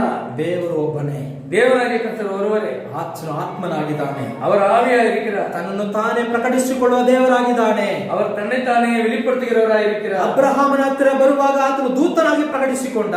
ஆபிரகாமினிடத்தில் வரும்போது கர்த்தருடைய தூதனானவராய் வந்தார். ಅಂದ್ರೆ ವಾಕ್ಯದ ರೂಪದಲ್ಲೇ, ಆ ಥಿಯೋಫನಿ ರೂಪದಲ್ಲಿ ಆತನು ಬಂದ. அவர் வார்த்தையின் ரூபத்திலே, தியோபனி ரூபத்திலே வந்து அவர் ஒரு ಶರೀರத்தோடு அங்கே வந்தார். ಅದೇ ದೇವರು ಶರೀರದಲ್ಲಿ ಬಂದ ಎಂಬುದಾಗಿ ನಾವು ನೋಡ್ತೇವೆ. ಅದೇ ದೇವನ್ ಶರೀರத்திலே ಭೂಮಿயிலே ಮನುಷ್ಯನಾಗಿ ಬಂದಾர் ಎಂದು ಮರಿಯಳ ಗರ್ಭದಲ್ಲಿ ತನಗೆಂದು ಒಂದು ಶರೀರವನ್ನು ಉಂಟು ಮಾಡಿಕೊಂಡ. அதே தேவன் ஆபிரகாமினிடத்தில் ஒரு தூதனானவராய் வந்தவர் தானே கன்னிமரியாள் வயிற்றிலே ஒரு குழந்தையாக உண்டாகி பூமியிலே ஒரு இயேசு என்கின்ற ஒரு ಶರೀರத்தின் மூலமாக ದೇವನ್ ಕಾಚಿಲೆ வந்தார். ಯೋಹಾನ ಸುವಾರ್ತೆಯಲ್ಲಿ 1ನೇ ವಾಕ್ಯದಲ್ಲಿ ಆದಿಯಲ್ಲಿ ವಾಕ್ಯವಿತ್ತು, ಆ ವಾಕ್ಯವು ದೇವರ ಬಳಿಯಿತ್ತು, ಆ ವಾಕ್ಯವೇ ದೇವರಾಗಿತ್ತು ಎಂಬುದಾಗಿ ನೋಡ್ತೇವೆ. யோவான் சுவிசேஷத்துல பார்க்கும்போது ஆதியிலே வார்த்தை இருந்தது, அந்த வார்த்தை தேவனிடத்தில் இருந்தது, அந்த வார்த்தை தேவனாய் இருந்தது என்று நாம் காண்கிறோம். ವಾಕ್ಯವಾಗಿದ್ದ ದೇವರು ಶರೀರದಲ್ಲಿ ಪ್ರತ್ಯಕ್ಷನಾದ, வார்த்தை மாம்சத்தில் வெளிப்பட்டார் என்று நாம் பார்க்கிறோம். ಅದೇ ದೇವರು ಪವಿತ್ರಾತ್ಮನಾಗಿ ಈ ದಿನ ನಮ್ಮ ಮಧ್ಯದಲ್ಲಿ ಇದ್ದಾನೆ. வார்த்தையிலே வெளிப்பட்டு அவர் மரித்து உயிரோடு எழும்பி உன்னதத்துக்கு எடுத்துக்கொள்ளப்பட்டு இப்பொழுது பரிசுத்த ஆவியானவராய் நமக்குள்ளே நம்ம மத்தியிலே இருக்கிறார். ನಮ್ಮ ಒಳಗೆ ಆತನು ವಾಸವಾಗಿದ್ದಾನೆ. இப்பொழுது நம்முடைய இதயத்திலே அவர் குடிಕೊಂಡು இருக்கிறார். ಆಮೆನ್. ಆಮೆನ್. ಒಬ್ಬರನ್ನು ಇನ್ನೊಬ್ಬರನ್ನ ಕಳುಹಿಸುವಂತದಲ್ಲ, தேவன் ஒருவரை இன்னொருவரை அனுப்புவது அல்ல. ஹalleluya. ஹalleluya. ಆತನೇ ನಮ್ಮ ಒಳಗೆ ಬರುವಂತದ್ದು. அவர் தானே நமக்குள்ள வாசம் செய்கிறவராய் இருக்கிறார். ಒಂದು ವೇಳೆ ನೀವು ವಾಕ್ಯವನ್ನು ತೋರಿಸಿ ಹೇಳಬಹುದು, நீங்கள் வார்த்தையை காண்பித்து பேசலாம். ನಾನು ಹೋದ ಮೇಲೆ ಇನ್ನೊಬ್ಬರನ್ನ ಕಳುಹಿಸ್ತಾನೆ ಎಂಬುದಾಗಿ ನೀವು ಹೇಳಬಹುದು. நான் போய் இன்னொரு தேற்றவாளரை அனுப்புறேன் என்று அந்த இடத்துல சொன்னதை வைத்து நீங்கள் பேசலாம். ಆದರೆ ವಾಕ್ಯದ ಪ್ರಕಟಣೆ ಒಳಗೆ ನೀವು ಬರದೆ ಹೋದ್ರೆ ಸಾಯುತ್ತೀರಿ. அதை வெளிப்பாட்டின் மூலமாக புரிந்து கொள்ளாமல் அந்த வார்த்தையாகவே நீங்கள் விசுவாசித்தீர்களானால் அந்த வார்த்தை உங்களுடைய ஆத்மாவை கொன்று போடும். ஹalleluya. ஹalleluya. ವಾಕ್ಯ ಅಕ್ಷರವು ನಿಮ್ಮನ್ನ ಕೊಲ್ಲುತ್ತೆ, ಆತ್ಮವು ನಿಮ್ಮನ್ನ ಉಜ್ಜೀವಿಸುವಂತೆ ಮಾಡುತ್ತೆ. வார்த்தை கொன்று போடும். அந்த வார்த்தையிலே ஆவியை நீங்கள் வெளிப்பாடு மூலமாக புரிந்து கொண்டீர்களானால் அந்த ஆவி உங்களை உயிர்ப்பிக்கும். ಇನ್ನೊಬ್ಬನು ಬರಲಿಲ್ಲ, இன்னொருவர் வரவில்லை, ಆತನೇ ಬಂದನು, அவரೇ தானே வந்தார். ಇಬ್ರಿಯ ಪುಸ್ತಕದಲ್ಲಿ ನೋಡ್ತೇವೆ, ಮಕ್ಕಳು ರಕ್ತ ಮಾಂಸಧಾರಿಗಳಾಗಿರುವುದರಿಂದ ಆತನು ಅವರಂತೆಯೇ ಆದನು ಎಂಬುದಾಗಿ ನಾವು ನೋಡ್ತೇವೆ. எபிரேய நிருபத்திலே நாம் வாசிக்கும் போது பிள்ளைகள் ரத்தமும் மாம்சமும் உடையவராய் இருக்க தேவனும் தானே கிறிஸ்துவும் ரத்தமும் மாಂಸமும் உடையவராய் ನಮ್ಮ ಮಧ್ಯೆ ಬಂದಾர் ಎಂದು ವಾಸಿக்கிறோம். ಹalleluya. ಹalleluya. ಇನ್ನೊಂದು ಹೇಳ್ತಾರೆ, ಒಂದು ವೇಳೆ ಆ ಒಂದು ಚಿತ್ರದಲ್ಲಿ ಆ ತಂದೆಯನ್ನ ಮುದುಕನಾಗಿ ತೋರಿಸುವುದಾದ್ರೆ ಮಗನನ್ನ ಯಾವ ತರ ತೋರಿಸಬೇಕು? அப்படியே அந்த பொம்மையில வந்து அந்த பிக்சர்ல அப்பாவை ஒரு தாத்தாவை போல ஒரு முதிர் வயது அடைந்தவரை போல காட்டுகிறார்கள். அப்போ பிள்ளையாகி இயேசு எப்படி காட்டணும்? ಹಾಗಾದ್ರೆ ಮಗನಾದ ಕ್ರಿಸ್ತನು ಅವರ ಸಿದ್ಧಾಂತದ ಪ್ರಕಾರ ಮಗನು ಕೂಡ ಎಷ್ಟು ವರ್ಷದಿಂದ ಇದ್ದಾರೆ? அவங்களுடைய ஒரு தாட் பிரகாரமா பார்க்கும்போது இயேசு கிறிஸ்து பிறகு 2000 ஆண்டுகள் ஆயிடுச்சு. இப்பொழுது அவர் எப்படி வாலிபனாகவே இருப்பாரா? ಇಲ್ಲ, ಅವರ ಸಿದ್ಧಾಂತದ ಪ್ರಕಾರ ಆದಿ ಕಾಂಡದಿಂದ ಅವರು 3 ದೇವರನ್ನು ತೋರಿಸ್ತಾರೆ. அவங்களுடைய கொள்கையின் பிரகாரமாக அவர்கள் ஆதியாகமத்திலிருந்து அந்த தேவன் 3 ஆட்களா இருக்கிறார் என்று வார்த்தைகளை காட்டுகிறார்கள். ನಮ್ಮಂತೆಯೇ ಮನುಷ್ಯರನ್ನು ಉಂಟು ಮಾಡೋಣ ಎಂಬಂತ ವಾಕ್ಯವನ್ನು ತೆಗೆದುಕೊಂಡು ಇಲ್ಲಿ 3 ದೇವರುಗಳಿದ್ದಾರೆ ಎಂಬುದನ್ನು ತೋರಿಸ್ತಾರೆ. தேவன் தம்முடைய சாயலாக மனுஷனை உண்டாக்குவோமாக என்று 1:26-27 சொல்வதை வைத்துக் கொண்டு இங்கே தேவன் 3 ஆட்களாக இருக்கிறார் என்றெல்லாம் பேசுகிறார். ಉಂಟು ಮಾಡೋಣ ಎಂಬುದಾಗಿ ಹೇಳುವುದಾದ್ರೆ ಇಲ್ಲಿ ಎಷ್ಟು ದೇವರಿದ್ದಾರೆ? ಮಾಡೋಣ உண்டாக்குவோமாக என்று எழுதியிருக்கிற வார்த்தையை வைத்துக் கொண்டு பாருங்கள், இங்க தேவன் 2 பேரா இருக்கிறாங்க, அப்படியெல்லாம் பேசுகிறார்கள். ಹಾಗಾದ್ರೆ ದೇವರಿಗೆ ಮಗನಿಗೆ ಎಷ್ಟು ವಯಸ್ಸಾಗಿರ್ಬೇಕು அப்படின்னா மகனுக்கு நீங்க எவ்வளவு வயசாயிருக்கு? ಅವ್ರು ಯೌವನಸ್ಥರ ಆ ಒಂದು ಚಿತ್ರದಲ್ಲಿ ತರ ತೋರಿಸ್ತಾರೆ, ಯೌವನಸ್ಥರ ರೀತಿಯಲ್ಲಿ அந்த ஒரு போட்டோல ஒரு வாலிபராகத்தானே காட்டுகிறார்கள். ಹಾಗಾದ್ರೆ ಅವರಿಗೂ ಕೂಡ ಏನಾಗಿರ್ಬೇಕು? ಅವರಿಗೂ ತಲೆ ಕೂದಲು ದಾಡಿ ಎಲ್ಲ ಬೆಳ್ಳಗಾಗಿರ್ಬೇಕಲ್ವಾ? இப்பொழுது பார்க்கும்போது ಅವರು ಕೂಡ ஒரு முதிர் வயதானவರ வெள்ளை தாடி தலைமுடி இருக்கிறவರ ಕಾಣப்பட வேண்டும். ಹಾಗಾದ್ರೆ ಅವರ ಸಿದ್ಧಾಂತ, ಅವರ ಉಪದೇಶ ಎಲ್ಲವೂ ಏನಾಗಿದೆ? ಬೈಬಲಿಗೆ ಹೊರಗೆ ಇದೆ. அந்த அவர்களுடைய தத்துவங்களும் அவருடைய உபதேசமும் அவருடைய கொள்கையும் வேத வார்த்தைக்கு புறம்பாக இருக்கிறது. ಚಿಕ್ಕ ಕೊಂಬು ಏನು ಹೇಳ್ತದೋ ಅದನ್ನೇ ಅವರು ಮಾಡ್ತಾರೆ. அந்த சின்ன கொம்பு என்ன சொல்லுகிறதோ ಅದೇ அவர்கள் செய்கிறார். 3 ವ್ಯಕ್ತಿಗಳಿದ್ದಾರೆ ಅಂದ್ರೆ ಆ 3 ವ್ಯಕ್ತಿಗಳಿದ್ದಾರೆ, ಜೈ ಜೈ ಜೈ ಎಂಬುದಾಗಿ ಹೇಳ್ತಾರೆ. தேவன் 3 ஆட்களா இருக்கிறாரா? சபையர்கள் எல்லாரும் ஆமென் அப்படி சொல்கிறார்கள். ஹalleluya, ஆமென். ಆ ಚಿಕ್ಕ ಕೊಂಬಿನ ಉಪದೇಶದಲ್ಲಿ ಒಂದೊಂದು ಸಂಸ್ಥೆಗಳು ಕೂಡ ಇದೆ. அந்த சிறிய கொம்பனுடைய உபதேசத்துல ஒரு ஸ்தாபன சபைகளும் இணைக்கப்பட்டிருக்கிறது. ಅವರು ಇನ್ನೂ ಮೋಸ, அவர்கள் இன்னும் மோசமாக இருக்கிறார்கள். ತಾಯಿಗಿಂತ ಮಕ್ಕಳು ಇನ್ನೂ ಮೋಸವಾಗಿದ್ದಾರೆ. தாயை விட மகள் இன்னும் மோசமாக இருக்கிறார். ಹೇಗೆ? எப்படி? ಸರಿ, ಅಲ್ಲಿ ಇವರಾದ್ರೂ ಶಿಲೆಯನ್ನ ಇಟ್ಟುಕೊಂಡು ಪೂಜೆ ಮಾಡ್ತಾ ಇದ್ದಾರೆ. ರೋಮನ್ಸ್ ಕತ್ಲಿಕಾರನ ಶಿಲೆதான் வணங்குறார்கள். ಅಲ್ಲಿಂದ ಹೊರಗಡೆ ಬಂದಂತ ಈ ಡಿನಾಮಿನೇಷನ್ ಅವರು, ಇವರೆಲ್ಲರೂ ಈ ಸಂಸ್ಥೆ ಆದಂತ ಇವರೆಲ್ಲರೂ ಕೂಡ ಏನ್ ಮಾಡ್ತಾ ಇದ್ದಾರೆ? இந்த ரோமன்ஸ் கத்தலிக்லிருந்து வெளியே வந்த இந்த ஸ்தாபன சபையார்கள் என்ன செய்கிறார்கள்?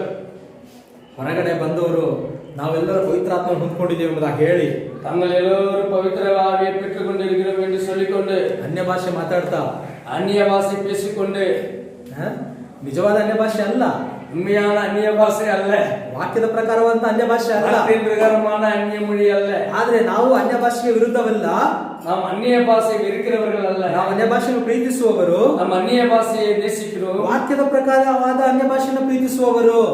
வார்த்தையின் பிரகாரமாக அந்நிய பாஷை பேசும்போது அதை நாம் நேசிக்கிறோம், ஏற்றுக்கொள்கிறோம். ಪೌಲ ಏನ್ ಹೇಳ್ತಾನೆ? ಅನ್ಯ ಭಾಷೆ ಮಾತಾಡುವಾಗ ಒಬ್ಬರು ಅಥವಾ ಮೂವರು ಮೂವರು ಮಾತಾಡಬೇಕು. பவுல் சொல்கிறார், சபையில ஒருவன் அந்நிய பாஷை பேசும்போது ஒருவர் மற்றும் இருவரோடு அது இருக்க வேண்டும். ಇಲ್ಲಿ ಹೇಗಿದೆ?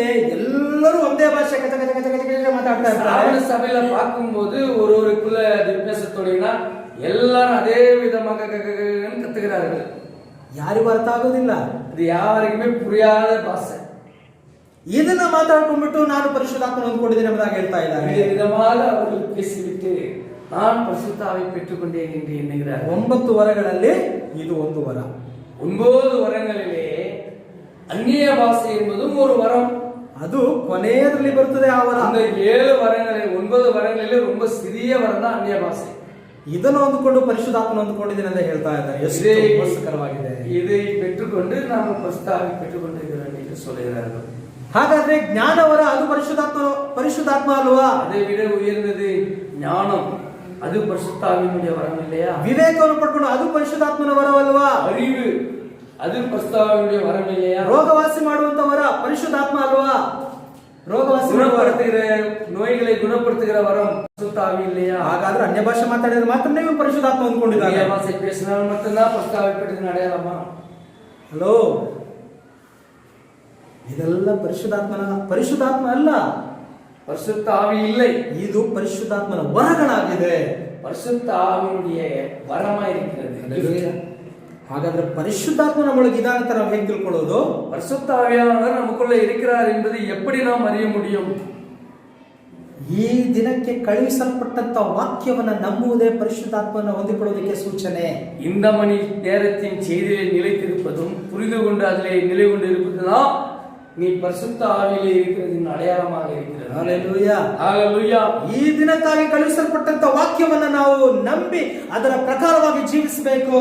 இந்த மணி நேரத்தினுடைய செய்தியிலே மெசேஜ் ஆக அவர்ல இருக்கிறதா நீங்கள் பரிசுத்த ஆவியிலே இருக்கிறதினுடைய அடையாளம். ಈ ದಿನದಲ್ಲಿ ಕೆಲವೊಂದು ಪಾಸ್ಟರ್ಗಳು ಅನ್ಯ ಭಾಷೆ ಮಾತಾಡ್ತಾರೆ. இந்த நாட்கள்ல ஒரு சில ஊழியக்காரர்கள் அந்நிய பாஷை பேசுகிறார்கள். ಸ್ವಲ್ಪ ಎಕ್ಸ್ಟ್ರಾ ಮಾತಾಡ್ತಾರೆ.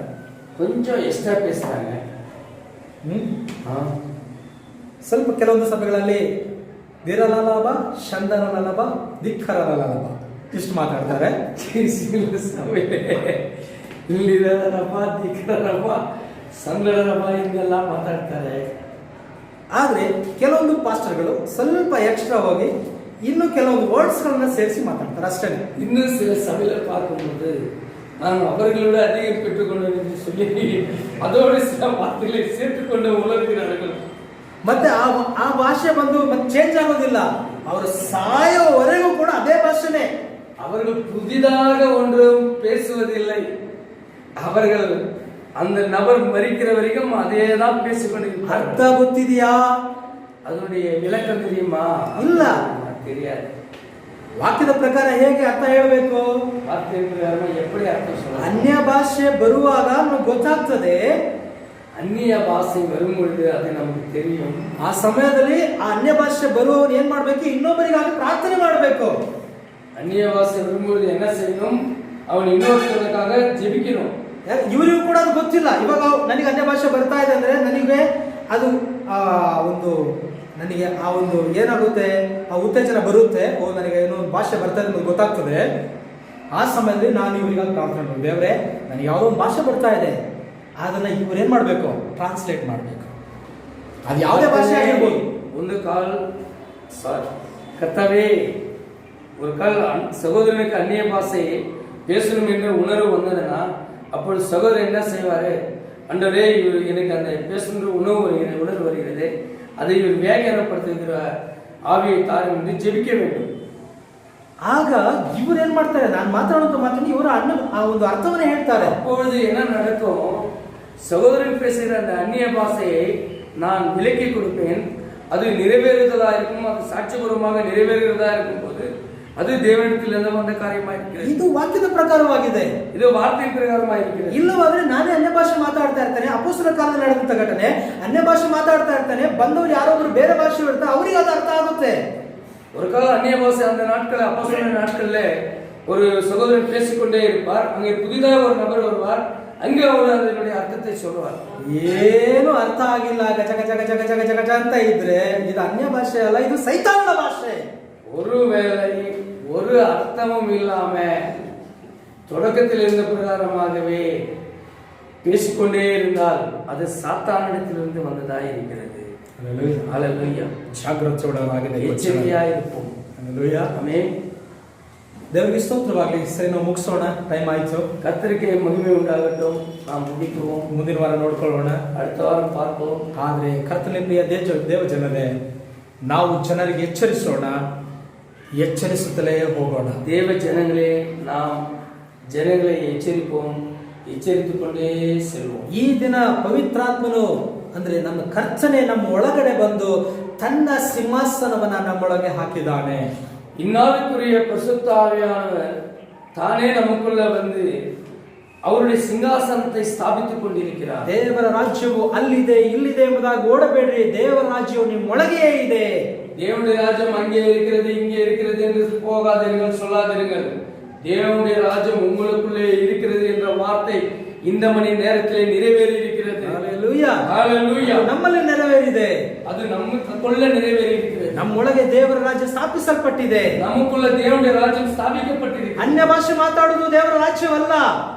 வெறுமனே அந்நிய பாஷை பேசுவது மட்டும் தேவனுடைய ராஜ்யம் அல்ல. ಪರಿಶುದ್ಧಾತ್ಮನೇ ನಮ್ಮೊಳಗೆ ಬರಬೇಕಾಗಿದೆ. பரிசுத்த ஆவியானவர் நமக்குள்ளே குடிகொண்டிருப்பதே தான் ಅದರ ಅಡೆಯಾಳ. Hallelujah, hallelujah. ಅನ್ಯ ಭಾಷೆಗಳನ್ನು ಮಾತಾಡಿಕೊಂಡು ಪರಿಶುದ್ಧಾತ್ಮ ಹೊಂದಿಕೊಂಡಿದ್ದೇನೆ ಎಂಬುದಾಗಿ ಹೇಳುವುದಲ್ಲ, ಪರಿಶುದ್ಧಾತ್ಮನನ್ನ ಆ ಅನ್ಯ ಭಾಷೆಯನ್ನೇ ಕೊಡುವಂತವರನ್ನೇ ನಾವು ಹೊಂದಿಕೊಳ್ಳಬೇಕಾಗಿದೆ. நாம் வெறுமனே அந்நிய பாஷை பேசி பரிசுத்தாவை பெற்றுக்கொள்கிறோம் என்பது அல்ல.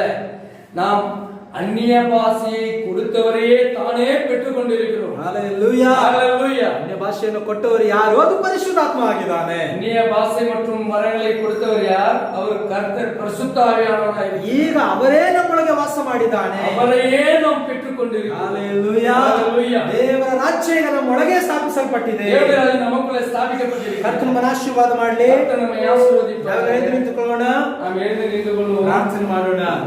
ಈ ಸಮಯದ ಸಹೋದರ ವರ್ಗೀಸ್ ಅವರು ಮುಂದೆ ಬಂದು ಪ್ರಾರ್ಥನೆ ಮಾಡುವವರಾಗಿದ್ದಾರೆ. Thank you Jesus. హల్లెలూయా హల్లెలూయా స్తోత్రం స్తోత్రం స్తోత్రం కర్తావే నంది రాజా స్తోత్రం రాజా నంది ராஜா இதோ கொடுத்த இந்த நாளுக்காக உமக்கு ஸ்தோத்திரம் ராஜா. கொடுத்த இந்த ஒரு அருமையான ஆவிக்குரிய உணவுக்காக உமக்கு ஸ்தோத்திரம் ராஜா. நன்றி ராஜா. இதோ இந்த உணவில் தேவனே நாங்கள் களி கூறும் தேவனே அதுக்காக உமக்கு ஸ்தோத்திரம் ராஜா. தேவா அந்த ஒரு ஸ்லாக்கியத்தை எங்களுக்கு கொடுத்ததுக்காக உமக்கு ஸ்தோத்திரம் ராஜா. நன்றி ராஜா. இதோ தேவனே இந்த வார்த்தையை நாங்கள் கேட்டுக்கொண்ட தேவனே நீர் உலக தோற்றம் முதலே நீர் யாரெல்லாம் நியமித்திருக்கிற தேவனே அதுக்காக உமக்கு ஸ்தோத்திரம் ராஜா. நன்றி ராஜா. அந்த ஒரு ஸ்லாக்கியத்தை எங்களுக்கு கொடுத்ததுக்காக உமக்கு ஸ்தோத்திரம் ராஜா. அதே போல தேவனே இந்த ஒரு மெசேஜை யூடியூப்ல கேட்க போகிற ஒவ்வொருத்தருக்கு தேவனே அந்த ஒரு வெளிப்பாடு தேவனே அவங்களுக்கு கிடைக்கணும் தேவனே. அதுக்கு நீர் உதவி செய்யும் தேவனே. அந்த வெளிப்பாடு தேவனே நீர் அந்த உலகத்தின் தோற்றம் முதல்ல தேவனே அந்த ஒரு வெளிப்பாடு தேவன் நியமித்து வச்சிருக்கிற அந்த வெளிப்பாடு தேவனே அவங்களுக்கு ஏற்ற நேரத்தில் தேவனே அந்த ஒரு வெளிப்பாடை தாரும் தேவனே. தேவனே இதோ இந்த நாளிலே நாங்கள் கேட்ட அந்த செய்திக்காக உமக்கு ஸ்தோத்திரம் ராஜா. அந்த 4வது மிருகத்தை பற்றி நாங்கள் தெரிந்து கொண்ட தேவனே அதுக்காக உமக்கு ஸ்தோத்திரம் ராஜா. நன்றி ராஜா. அந்த ஒரு மிருகத்தினுடைய சுபாவங்கள் யாருக்குள்ளும் வராதபடிக்கு தேவனே இன்றைக்கு இந்த செய்தியை கேட்குற ஒவ்வொரு தேவனே அந்த ஆவிக்குள் வராதபடிக்கு தேவனே நீர் புதுப்பித்து சரிப்படுத்த தேவனே. தேவனே நீர் வழி நடத்த தேவனே. இதோ உம்முடைய செய்திய தேவனே எங்கெல்லாம் போக வேண்டும் நீர் சித்தம் கொண்டிருக்கிறோம் தேவனே. அந்த ஒரு இடத்துல தேவனே இந்த ஒரு செய்தி போய் ஒரு புது ரெவல்யூஷனை கொடுக்கிற தேவனே எங்களுக்கு அந்த ஒரு ரெவல்யூஷனை கொடுத்ததுக்காக உமக்கு கொடான கொடி ஸ்தோத்திரம் ராஜா. அதே போல தேவனே இங்கே கூடியிருக்கிற ஒவ்வொருத்தருக்காக உமக்கு ஸ்தோத்திரம் ராஜா. நன்றி ராஜா. தேவனே ஒவ்வொருத்தர் தேவனே உங்களுடைய ஆவினால தேவனே நீர் நெருப்பு தேவனே. தேவனே உங்களுடைய ராஜ்யத்தை எங்களுடைய இதயத்தில் நாங்கள் ஏற்றுக்கொண்டு இருக்கோம் தேவனே. தேவனே உங்களுடைய ராஜ்யத்தை நாங்கள் ஏற்றுக்கொண்டிருக்கும் போது அதே போல தேவனே உங்களுடைய வார்த்தையை நாங்கள் பற்றுக்கொண்டிருக்கிறோம் தேவனே. அதுக்காக உங்களுக்கு ஸ்தோத்திரம் ராஜா. நன்றி ராஜா. தேவா அதே போல தேவனே இந்த சபையில் இருக்கிற ஒவ்வொருத்தருக்காக உங்களுக்கு ஸ்தோத்திரம் ராஜா. அவனுடைய சுகதினங்கள் தேவனே நீர் ஏதாச்சும் குறைகள் இருந்தாலும் தேவனே அந்த ஒரு சுகத்தை நீர் தந்து நிரப்பு தேவனே. தேவனே இங்கே இருக்கிற ஒவ்வொரு குடும்பத்துக்காக ஸ்தோத்திரம் ராஜா. அந்த குடும்பத்தில் தேவனே உங்களுடைய அன்பு சமாதானம் தேவனே நீர் வழி நடத்தும் எல்லாவற்றையும் பாதுகாத்து சுமையில் கர்த்தரும் ரட்சகரமா இயேசு கிறிஸ்துவின் நாமத்தில் ಆಮೆನ್. ನಮ್ಮ ಕರ್ತನಾದ ಯೇಸು ಕ್ರಿಸ್ತನ ಕೃಪೆಯು ಶಾಂತಿಯು ಸಮಾಧಾನ ಐಕ್ಯವು ಅನುನತಿಯು ಸಹವಾಸ ಸಂರಕ್ಷಣೆ ಇದು ಯಾವಾಗಲೂ ನಮ್ಮ ಎತ್ತಲ್ಪಡುವಿಕೆಯವರೆಗೂ ಕರ್ತನ ಕೃಪೆ ನಮ್ಮೊಂದಿಗೆ ನೆಲೆಗೊಂಡಿರಲಿ. ಆಮೇನ್. ಕರ್ತನ ಮೇಲೆ ಹೇಳುವಾಗ ಆಶೀರ್ವದಿಸಲಿ. God bless you all.